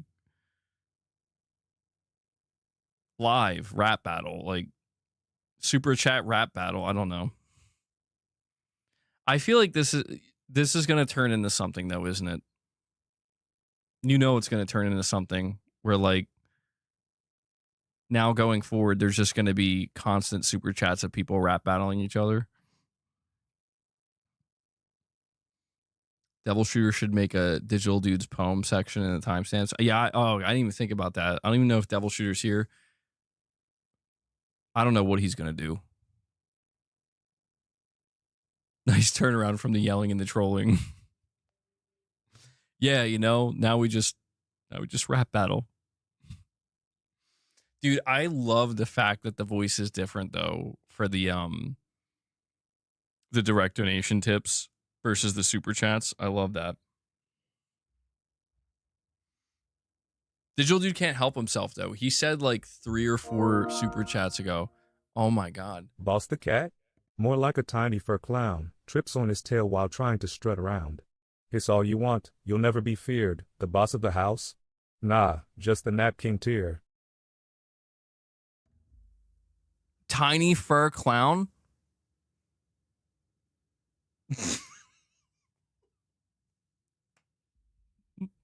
Now pushing polygons is rapping. Dude, tiny fur clown. Digital Dude. I'm not gonna lie, this shit's funny. Boss, it's all good, bro. We love you. He doesn't give it. Dude, there's nothing going on. There's nothing going on in there, man. He's just thinking about treats. That's it. Boss, say something. Okay. Silence. Hiss all you want. You'll never be feared. Dude, you know what's funny, Digital Dude? Dude, you know what's funny, Digital Dude? The chats you're sending about Boss, I'm like hearing them from the perspective of Luna. Like this is how Luna views him. I'm not kidding because he does try to act real tough and Mrs. MBG jokes around all the time saying that like Luna doesn't give a shit. She's not afraid of you. She thinks you're a clown. Because Boss tries to act all tough towards Luna and she just doesn't care, dude. And I imagine that what you're saying here, that this has to be exactly how she thinks and feels. That's crazy though. Hiss all you want, you'll never be feared. Bro, that's straight from Luna. Trips on his tail while trying to strut around. He's still going though, man. He's still dropping Boss super claws chats. sharp. I pounce. No fear in my step, 9 lives deep, I guard what's mine. Bet. Hiss, swipe, defend, I'm the cat, show respect, paw prints emoji, fire emoji. Yo, perfect image is firing back at Digital Dude.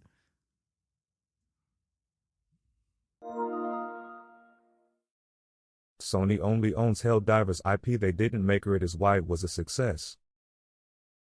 Bro, hold on, wait. Hold on. Piper, how are you gonna just be coming in like that? Perfect image is trying to defend Boss's honor. Piper says Sony only owns Helldivers IP. They didn't make it. It's why it was a success. Dude, what about all the other games that Sony made that were successful, though?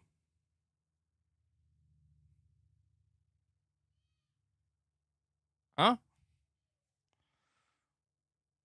Wait, Piper, are you on a delay?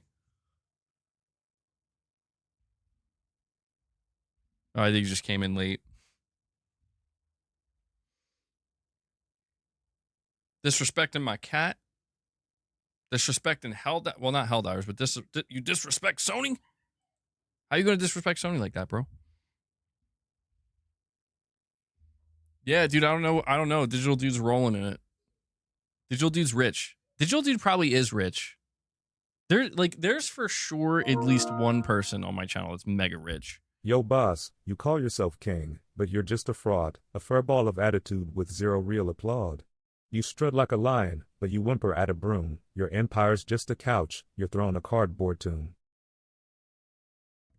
Dude, your empire is just a couch.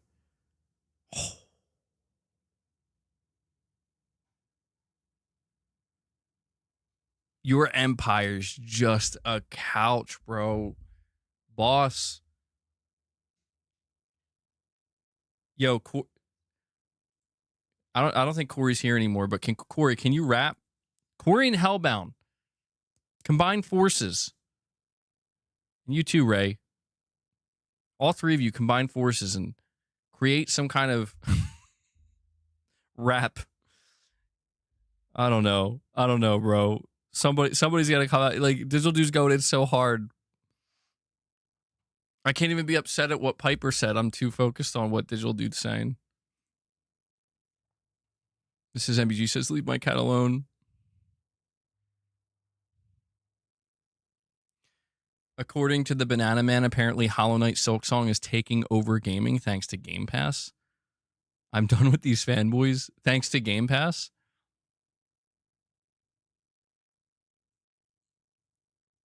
Did they really say that, dude?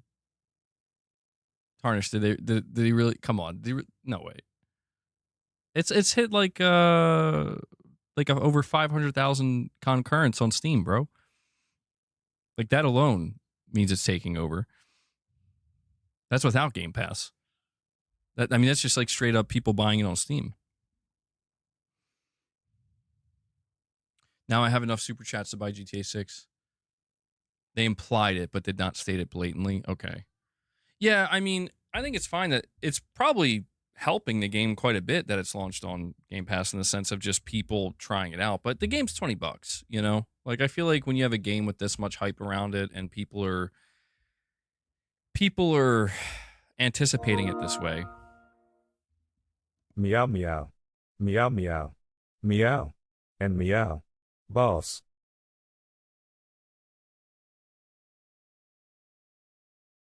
Dude, Isley, the way that was typed was so perfect. Meow meow. Meow meow. Meow. Damn, dude. Isley, that went hard. That went hard. Digital Dude, I don't know how you're gonna clap back at that one, bro. I don't know how you're clapping back at that one.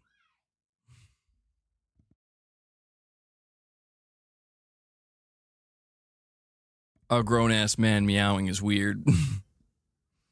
Meowing earnestly. Hey, bro, who needs a Metal Gear Solid Delta gameplay segment when we got this? All right, boss. Let him hear it. Wait.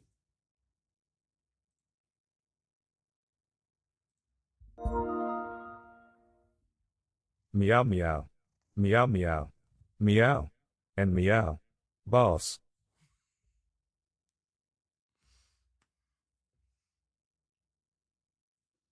Dude, he's like, get the fuck off me.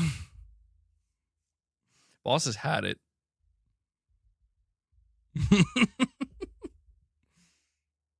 Oh, he's going back to lick the inside of his cat tower. So, all right.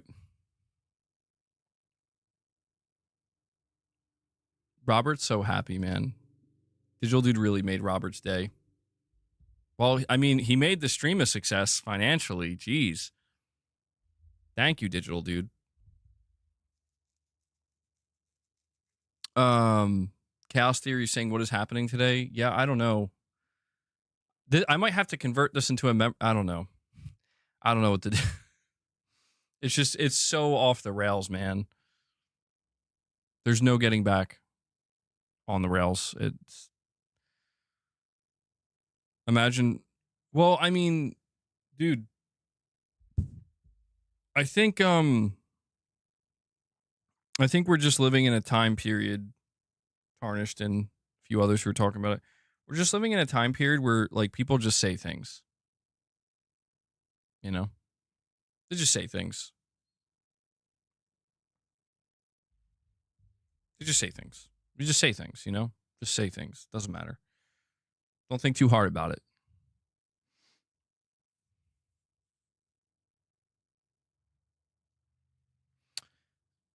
Be careful. I think there's a new YouTube algorithm that has hit so many YouTubers negatively. It's called the hype algorithm. What is this, Tarnished? I haven't heard of this. The hype algorithm?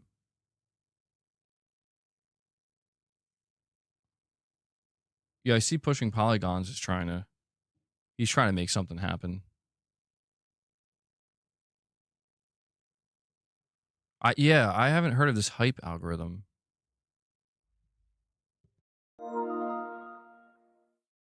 Does anyone else want some of the digital duo? Yo, why won't it read TP's chats? Specifically his chats. It'll like I thought it wasn't reading it because it was a lower donation, but it just read Digital Dudes. That's weird. I don't know what's going on there. TP, I don't know. Streamlabs having a problem with you today, bro. It hit many big YouTubers like Linus Tech Tips and many others. But what is it? Like, can you describe what it is? The hype algorithm? What the fuck is a hype algorithm? Does anybody else want some of the digital duo? I don't know, man. I think we got enough. Or maybe not.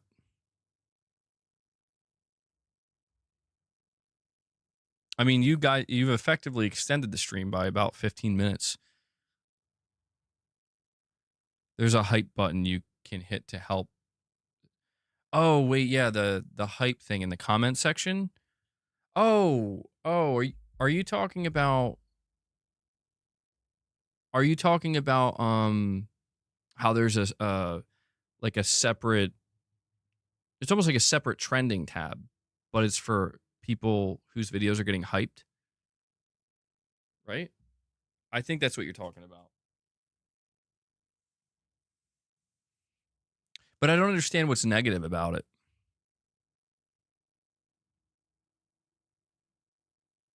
I remember we were talking about this. Yeah, I was just confused because it almost made it sound like it was some kind of tweak to the algorithm. Yeah, so basically my understanding of how hypes are used is you get like 3 free hypes a week, and I think you can pay for more hypes or something. You like pay for it. So yeah, I don't know. I don't understand it fully either. I guess it's just like if people want to pay to push your video, I can only assume that's kind of what it means. Seems like a slippery slope.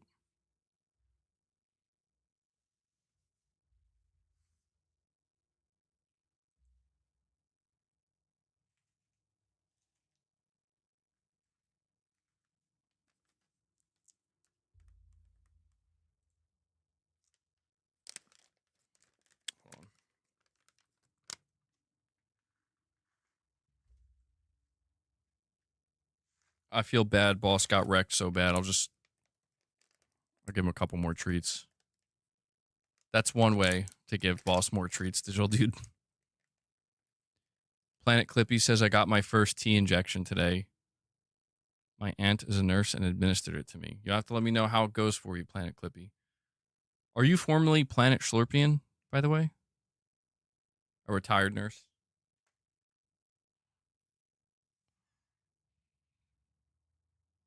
Okay. Yeah, you were talking about that.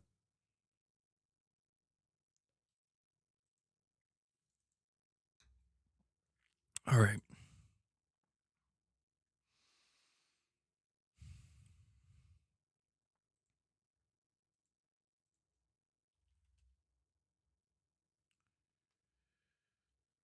Uh,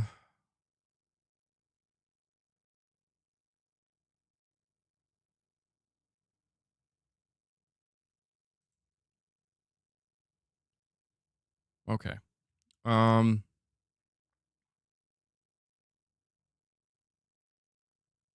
I'm just checking to see if there's anything else that has come out. Doesn't look like it. All right.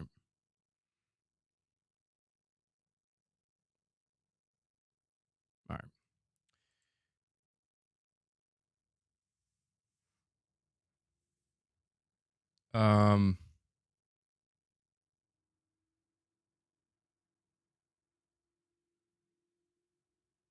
On September 25th, I'll be receiving a US code for Silent Hill F.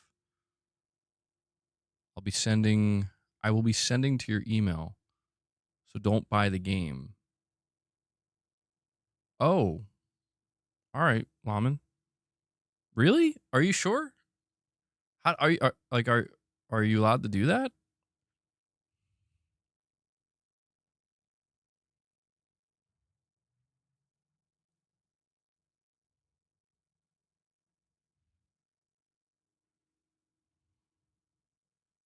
I feel like there's some there might be something like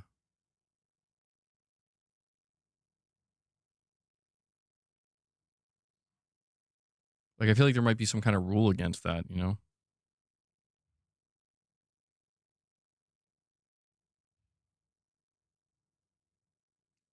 Okay. That's really that's pretty sick, dude. That's very kind of you.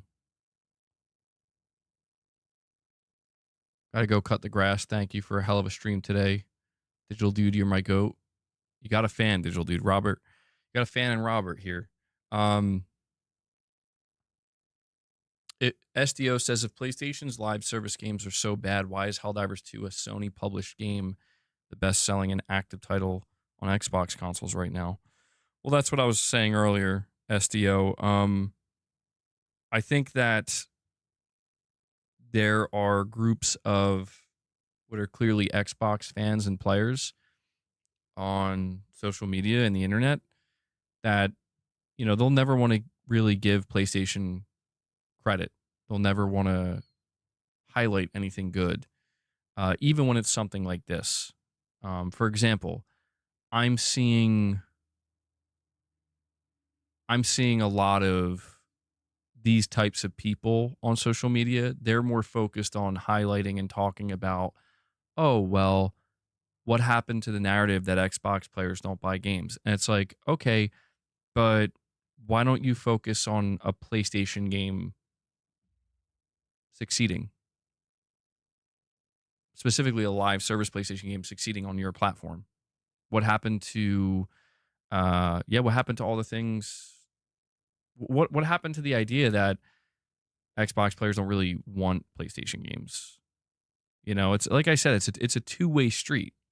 It is now a two-way street where PlayStation gamers are welcoming in Xbox games, and you know you're going to get people that are like, well, what about all the PlayStation players who said they don't like Xbox games? It's like, okay, are you done?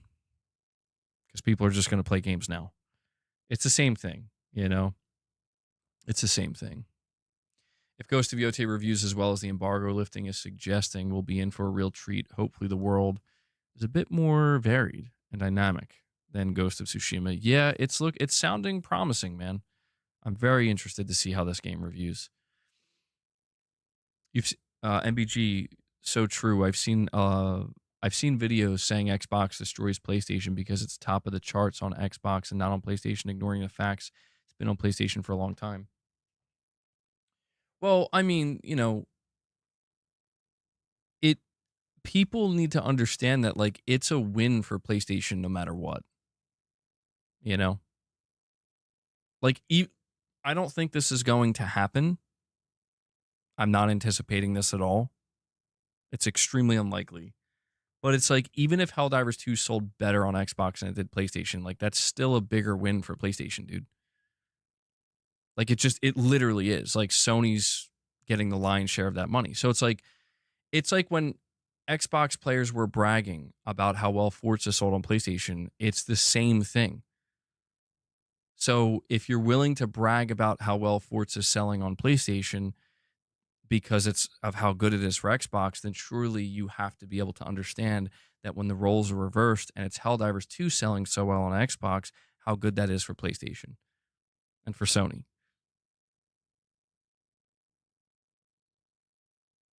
Did you hear about that massive interstellar object known as Atlas 3I? Do you think it's a synthetic extraterrestrial vessel?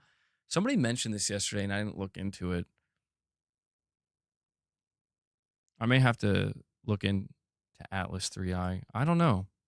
I have to do research. I don't even know what it is. So I can't tell you. Can't tell you if I think it's actually, Yeah,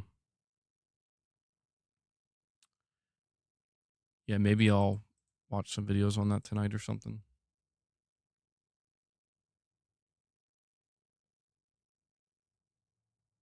Interstellar object 3I/Atlas continues its journey across the solar system.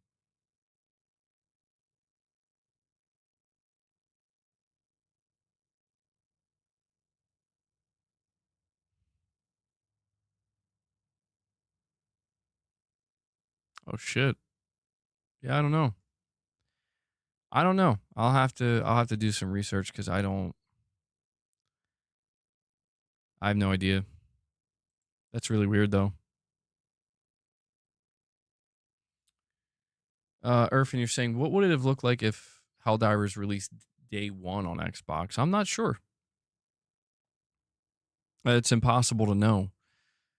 I mean, I'll be honest. It probably wouldn't have looked much different than what we saw on PlayStation. Probably less than what we saw on PlayStation, because I think people are failing to remember that Helldivers 2, when it first launched, did not have anywhere near the hype that it does now. It took a little bit. It took like the first week or two for it to really start to take off. And again, I think that's due to word of mouth.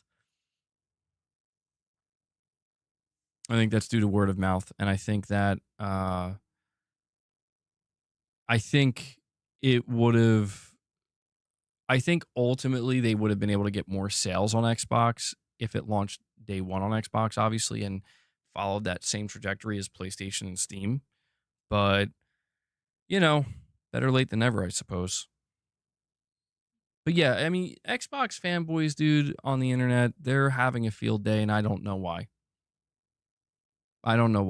It's like, dude, I know, like, listen, I know you guys really hate PlayStation and you hate the ponies and the fanboys. And it's like, dude, these wins that you think you're racking up, it's like,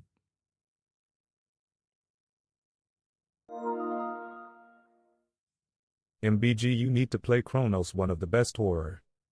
yeah, I'm going to get around to it eventually, Laman. I've heard it's really good. I definitely want to play it.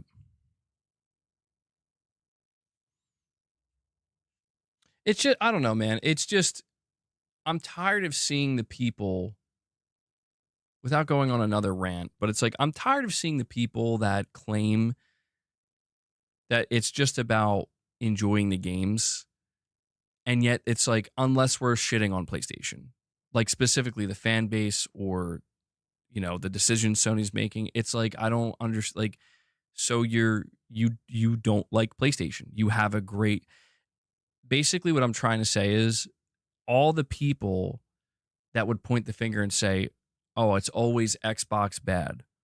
It's always Xbox bad, isn't it?" And why are they pointing the finger and saying that? They're pointing the finger and saying that because it's like you're not being fair towards Xbox or Microsoft. You're not looking at the whole picture. You're not taking all these different things into consideration.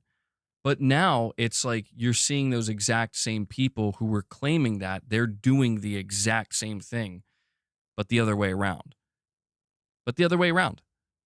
Like everything that PlayStation does, it's like either PlayStation bad or the fan base bad. And it's like, dude, you're looking at like three random tweets from three random PlayStation fanboys on Twitter, and you're trying to paint the picture that represents the entirety of the PlayStation user base.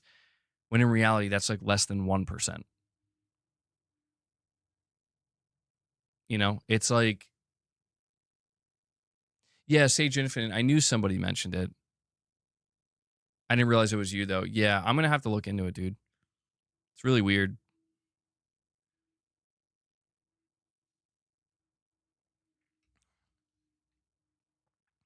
It's because these counterfeit clowns like baited compliments full of hate, pretentious like Jake's double takes. Yo, we got Anubis still in the chat rapping, bro.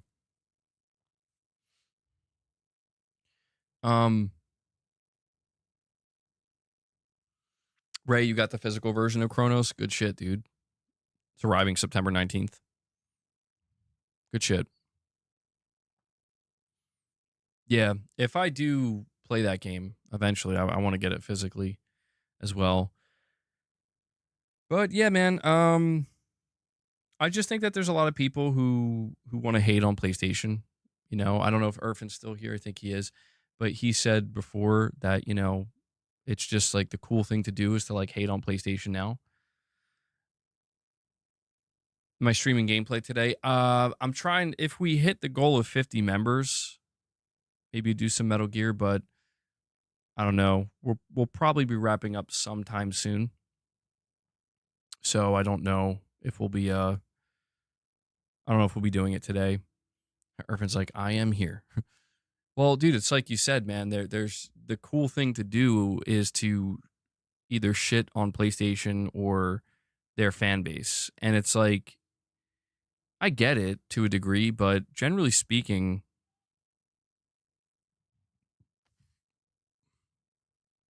well, hold on. Justo in the chat says the cool thing to do is not hate on PlayStation. What the heck is wrong with you, LMAO? You are really trying to convince yourself of that. You are begging to be a victim. Well, let me ask you, Justo, what do you see that I'm not? Like I'm serious, man. Like I don't I look around, dude, and it just seems like everything revolving around PlayStation, like there's just a major problem. Well, that's fair. I will say I don't want to make it sound like every single person I encounter is doing that. That's not true. There are people who are very excited about things like Ghost of Yotei, but it just seems like it stands out a lot more. And it's, dude, look, man, I'm not trying to play the victim. I'm just trying to highlight that there are quite a few people out there where it's like, it would be easier for everybody, me, you, and everybody else. Like, just admit that you fucking can't stand PlayStation and you can't stand their fan base and you hate it and you want to see it fail or like do bad or like you thrive off the bad news. Like if you just approach it with that honesty, I think it makes things actually a lot better. Because it's like, all right, yeah, just make it aware that people shouldn't be going to you for their PlayStation news. People should be going to you for their PlayStation hate.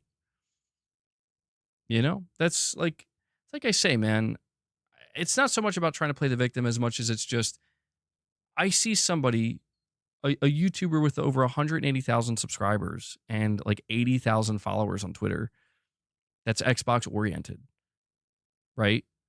And they come out here and they make a joke about how, and I get it's like, I guess it's kind of funny. I don't know.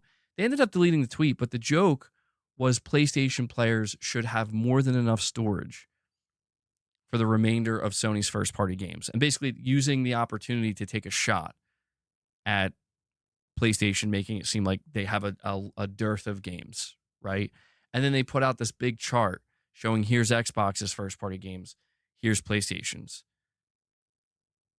And then they ended up having to delete it because they left out like 2 or 3 PlayStation games. And that in and of itself is not a problem. The problem is that individual with that type of following and that type of influence is out here trying to convince you, me, and everybody else that this is all about holding hands, singing Kumbaya, and making the gaming space a better place and less toxic. That's my problem. Is these people are liars. They're frauds. They're liars. And they're actually trying to do the opposite of what they claim. They're the ones that are trying to make it more toxic, and they are making it more toxic. And they have to be very careful because they frequently expose themselves. And every time they expose themselves, it's like, oh, well, we're just going to move on to the next thing now. And that's all I'm trying to say, where it's like, dude, I'm seeing people come out of the woodwork trying to take something like even like hearing about the PlayStation show that we might be getting. I'm seeing people try to like somehow spin that into a negative, and it's like, but what? Like I don't understand, man. Like, it's PlayStation does make mistakes. Sony absolutely makes mistakes. PlayStation is not perfect as a brand, as a product, and what they offer, and they deserve criticism, and we should criticize. All I'm actually asking people to do is just be fair about it. You know what I mean? Like, just be fair about it. And I'm actually asking the people who are yelling the loudest, claiming that they want to be fair about it, I'm asking them to do it. That's all. That's all I'm saying, man. I'm not a victim. I'm a YouTuber, bro. Like, whatever, man. If people want to get in a twist because of what I said, or they don't like my takes and they think my takes are dumb, I don't give a shit. Like, I mean, why? How can I give a shit? It's like, whatever, bro. Think what you want to think. And if more people agree with you than they agree with me, I still don't give a shit. Because what's the alternative? I just have to agree with you? No, thank you. I'm going to do my own thing, But I do try to be open-minded. I do. Like, I listen to what some people say and I hear them out. And it would be easier if I didn't. Truthfully, it would be easier if I didn't. But I do so because I'm not trying to be that person that tells you like everything PlayStation does is great and everything like Microsoft does is horrible.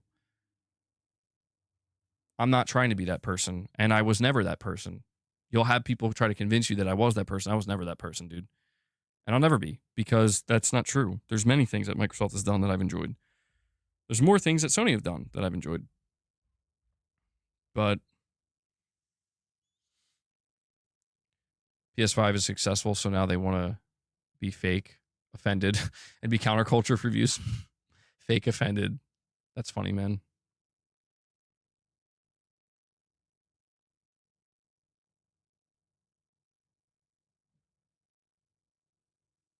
Laws, what channel are you talking about? Just out of curiosity.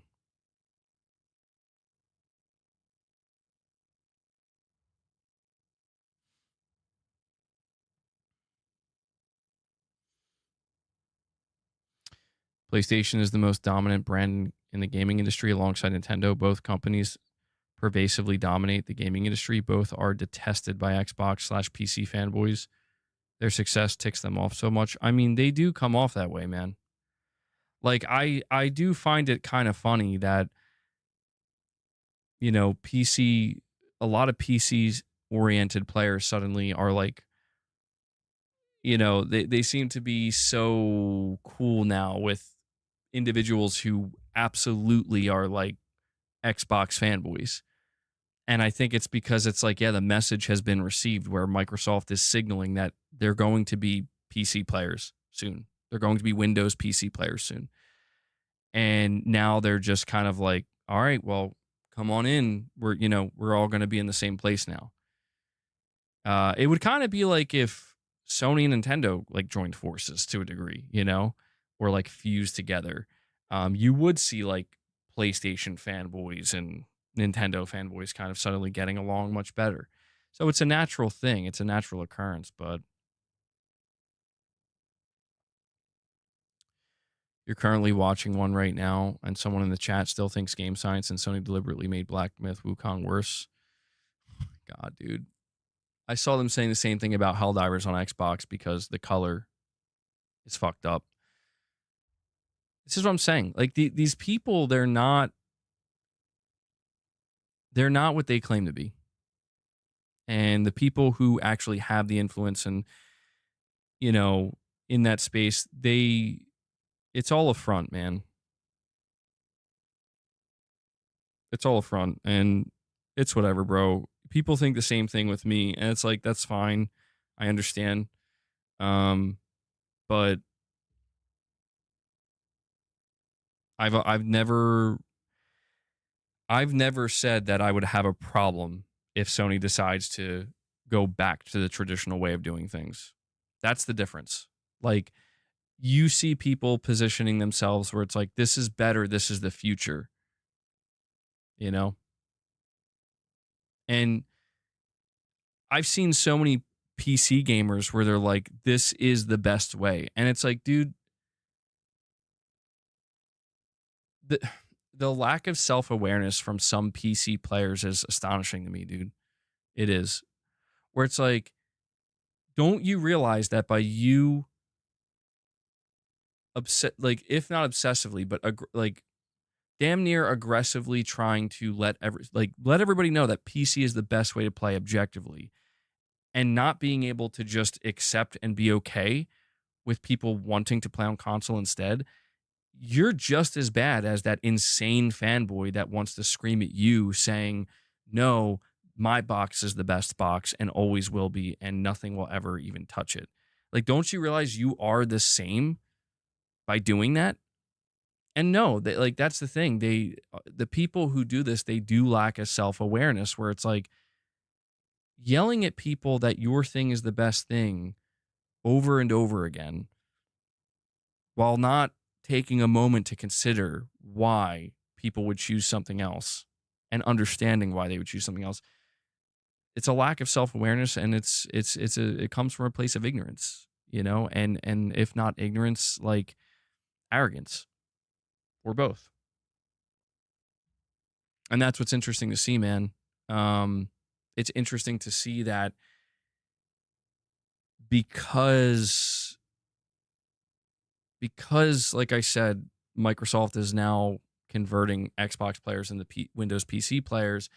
You're now seeing a lot of those PC fanboys, or if not fanboys, just those toxic PC master race people who just look down upon console players.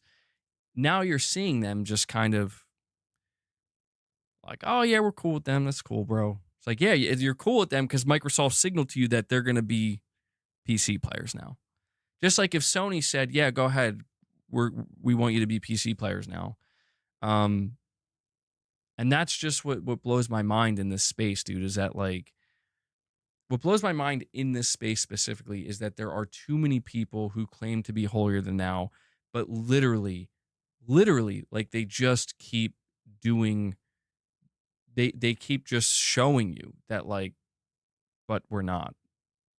Like we don't really mean what we say because we're just going to say something else, and it makes me crazy, and it makes me go a little bit back and forth sometimes because I'm like, I'm trying. Like, I feel like I'm trying to actually like. I know you said be peaceful, but nope. If you are a bot like Cult or Jez, not only do I hope you become homeless and can't feed our kids, or our moms disown you.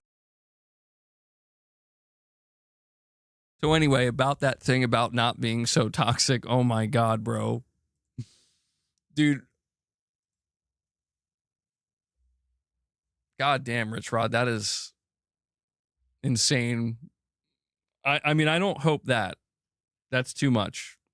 I don't hope that. I don't want to see people struggle like that. What I hope for is that people can, I just want people to be genuine, man. That's what I want. I just want people to be, and it's fine. Like, I'm not saying that means you have to be nice. I'm not saying that you have to say certain things a certain way. Like, no, I just want people to be honest, man. I want them to be honest. It's like people who tell me, like, how are you going to say you don't console war, but you shit on the Xbox Series S? And it's like, cause dude, like, I'm just being genuine. Like, I think the Series S is a garbage console, man. And it's fine. Like, if somebody wants to, argue with me and tell me why they like it and why it's good, I'm not going to like shit on them and be like, well, you're a fucking idiot. It's like, no, it's like, all right. It's not going to change my opinion on it. We can just agree to this. This is why I'm saying, like, can we just agree to disagree? What's up with, like, why does there have to be so much convincing all the time? That's what I don't like. That to me is what signals a disingenuous nature, where it's like, if you have to convince this hard, something ain't right, man. Like, I'm seeing like a lot of Xbox fans taking their laps on Twitter being like, well, what was that nonsense about Xbox players don't buy games? Like, what are you talking about? That is true. Like, that's true to the extent that the company whose console you bought said we need to start selling our games in other storefronts. And you can say, well, hold on. Doesn't Sony do that too? Yes, they do. What's the difference? Sony actually sells a shit ton of games. That's the difference. Like, on their own store. They just want more. The actual reality is that the Xbox storefront has struggled, dude. It's not to say that nobody, like, I'm not going to exaggerate and sit here and say nobody buys games on Xbox. And there's not a single Xbox player building their digital collection. I'm not trying to say that. Right? It's because that's not true. There are Xbox players who buy a healthy amount of games. It's just there's not enough of them.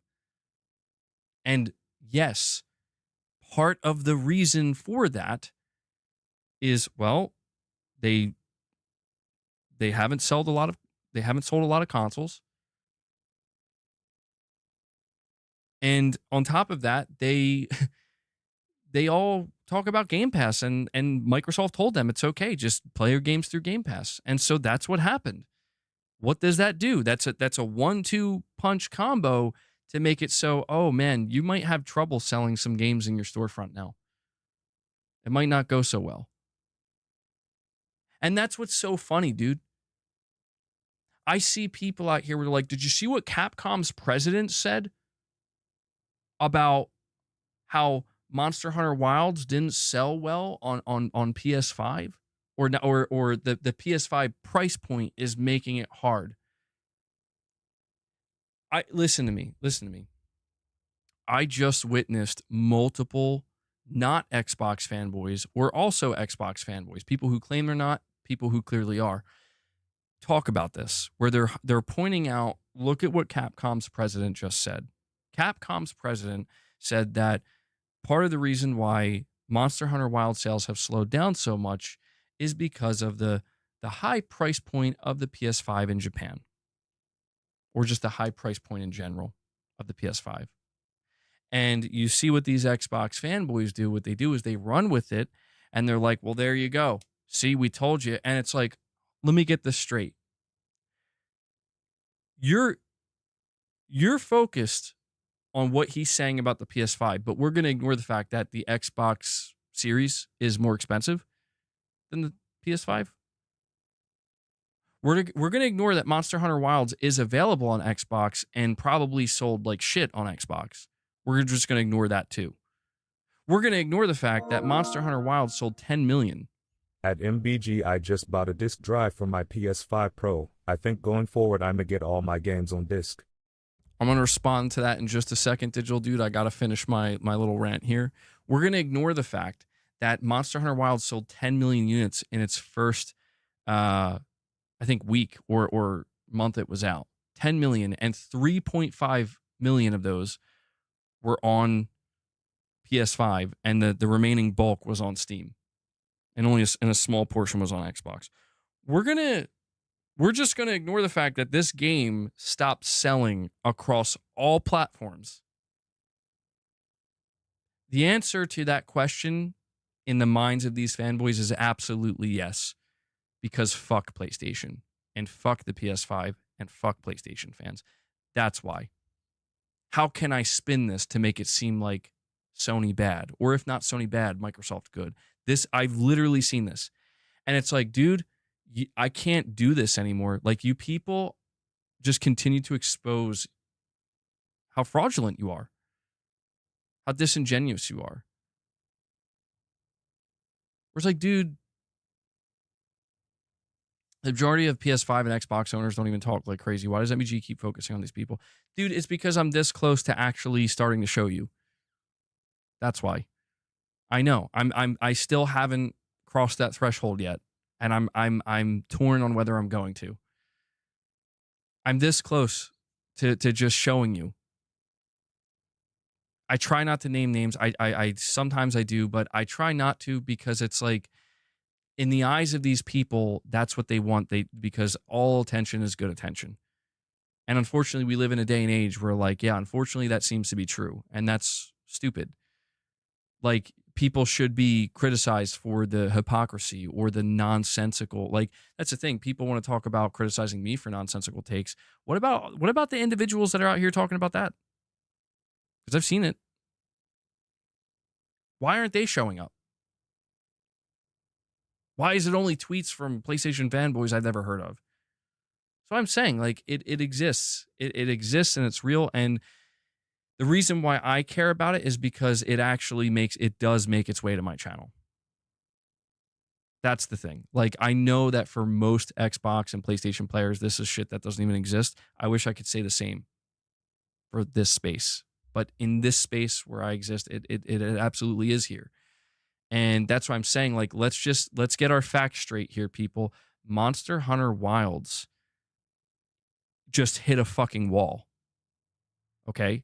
Like, I don't know why. It's not because of the PS5. It's not because of the Xbox. It's not because of PC. It just hit a fucking wall, and Capcom's trying to find any reason they can as to why that could be. Okay? The PS5 could be the equivalent of $50 or $100 cheaper in Japan. It's not just going to suddenly move millions of Monster Hunter Wild units. It's not going to happen. And I see the people who are trying to take that and spin it into all right, let's just dunk on them now. And it's like, you're not dunking on anything. You look like an idiot and you sound like an idiot. But because you have crazed, dumbass fanboys that follow you, they'll just be like, yeah, you're right. Fuck PlayStation. And that's all I'm saying. It's just like, we just gotta, there are times where it is genuinely fuck PlayStation. There's times where it's genuinely fuck Xbox. There's a lot of times where it's not. And I'm just tired of people. It's always just one extreme or the other. But Digital Dude, back to what you were saying with the super chat. I'm really happy to hear that, bro. I myself actually just bought a second disk drive. Look at that. Me and Digital Dude, we're like bros. We're on the same page. No joke. I just got this. Because I wanted to add a disk drive to the PS5 in the living room. It's the 30th anniversary PS5 limited edition. And I was always planning on getting a disk drive for it. Just took a little bit, but I got one for the Pro. Tarnish says MBG is pointing out the increased proliferation of dangerous toxicity that's garnered around Xbox / PC channels where they act righteous while acting like fanboys. They up the ante and make it personal. Exactly, dude. It's why you see people get it's you see these content creators, these other Xbox content creators. They're getting excited at the idea of salt videos over Xbox over Helldivers sales on Xbox. And this is where it's like, you are part of the problem. Just admit it, and we can move the fuck on. But you won't. And that's exactly it. The most important thing that Tarnish just said is they act righteous. That's the problem. I don't give a shit if a clown wants to be a clown or if a dick wants to be a dick. I care when a clown wants to convince you there's some kind of fucking saint or some like some wolf wants to convince you they're a sheep. Like, no, dude, just admit it. Just say it. I can at least respect that, and this is where, not to get too ranty about it, but because people throw it back in my face too. They're like, well, why don't you admit it, MBG? Admit you hate Xbox. At this point, dude, all I hate are fucking Xbox fanboys.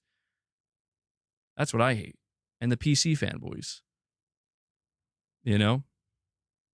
That act like they're not. So when they want to throw it back my way, all I can say to that calmly, well, sometimes it's not so calm, but all I can truly say to that calmly is, listen, man, if you want to believe I hate Xbox as a brand, and I hate Microsoft, the company, and I hate their products, and I hate their games, and I just want to see them fail and die and go away, then I really need somebody to explain to me why I've played so many Xbox games in the past, why I had so many Xbox consoles, and why there are literally right now Xbox games in development that I am looking forward to playing when they release. I would need them to explain that to me. I really would. I really would. And I don't think they can explain it to me. I tried calling at least one person out, and I told them, like, dude,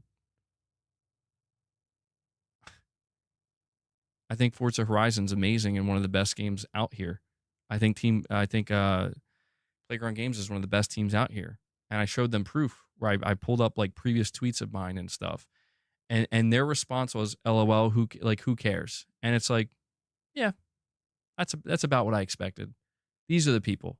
I'm not surprised. These are the types of people. Salt videos are more of the conversation these days with Xbox instead of actual Xbox talk. Yeah. Who would have thought? Oh, we got Rich Rod. World premiere. All right. Well, we are about to approach the 4-hour mark. Really quick, I played Marvel Rivals on PC with a controller. They steady underrating controller players. Damn, dude. All right, so yeah, we're going to be hitting let's see here. Okay, yeah, we're going to be hitting the 4-hour mark very soon. We're going to do a last call. Okay, I'll play the song from Rich Rod to close it out. But this is going to be a last call for any support. Digital Dude carried the load today, bro, with the super chats. But we did hit 25 members as well. And we got a decent amount of direct donations too. So if you guys want to drop any more support before we wrap this crazy, I don't even know what to call it, stream up, now would be the time. All right. Whether that be a membership, a super chat, if you want to become a member, or a direct donation, now is the time. All right. Saying boss hasn't recovered. He's just sleeping over here now.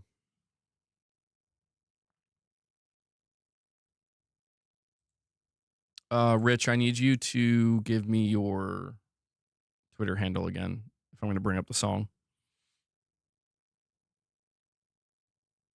I'm actually shocked at how offhand people are with such nonsense channels like the ones you hate MBG, but bring such extreme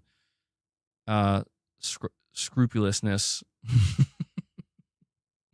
tarnished always with the crazy words, and scrutiny to your channel and others, hypocrisy, I swear. Yeah, I mean, I don't understand that either, Tarnished.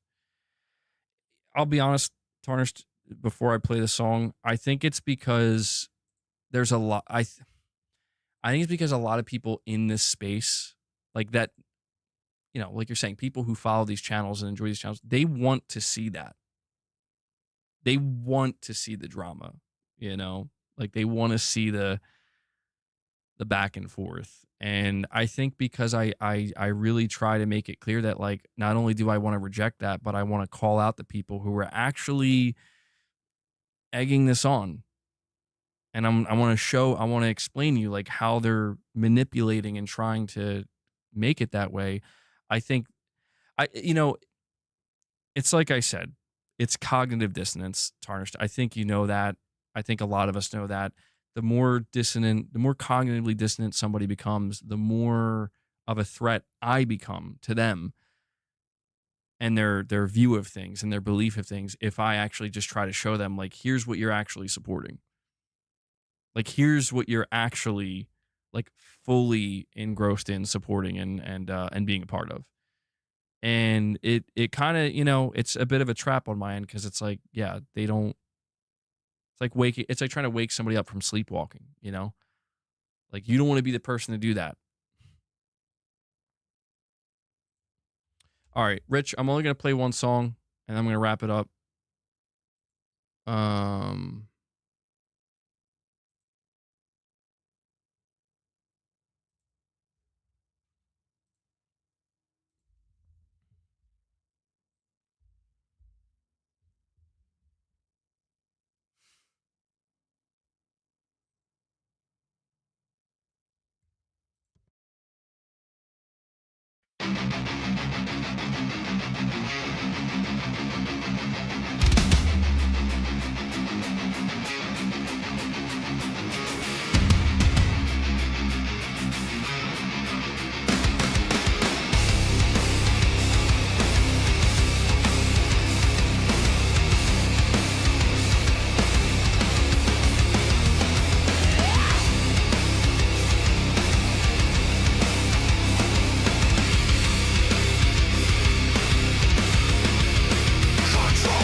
They scream their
God damn, dude. The breakdown, whatever you're doing here, whatever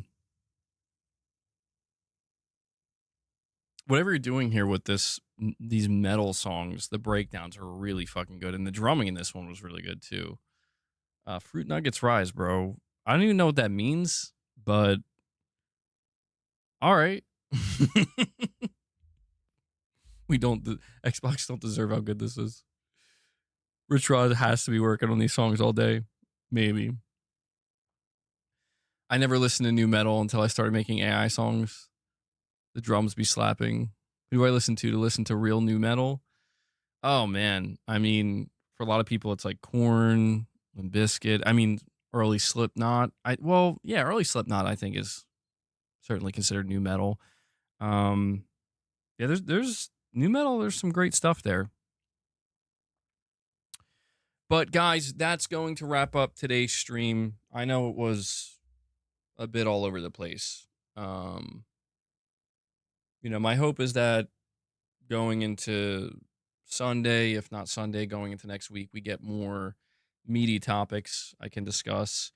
But we have an awesome community here. You guys have made it pretty fun, even though there's not a whole lot going on.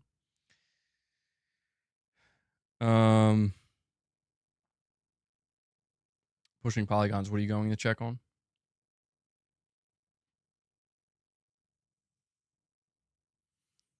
You know what those people want? They want to say one thing to you when you go on for an hour-long rant. Don't even pay attention. Count them as flies. Simple.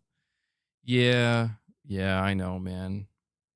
I guess sometimes when the topics are expended, and when I said everything I have to say about the topics, it becomes a little bit easier.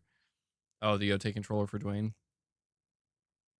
Well, shout out to Digital Dude for dropping so many super chats today. Really appreciate that support for the channel, but that goes for everybody who dropped any super chats. We hit 25 members. Thank you for that. And anybody who dropped direct donations, we're completely fan funded. You guys know the deal. I can only do what I do here because you make it possible. And I really appreciate it. So thank you to this community and to all the supporters. We'll keep, we'll keep marching along here, one step at a time. Also want to give a shout out to Devil Shooter, who does the timestamps for the streams. I have no idea what the timestamps for this stream are going to look like today. I apologize in advance, and I apologize to Devil Shooter, but thank you for doing what you do, Devil Shooter. If you guys see him in the comments, give him some love, show him some thanks. And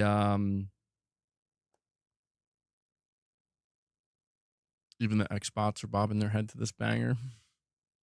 Good stuff, guys. Good stuff. Just hit that like button on your way out, and that's it. So if you want more members content, by the way, we did a nearly 3 hours long members lounge yesterday. You can go check that out. It's a pretty good one.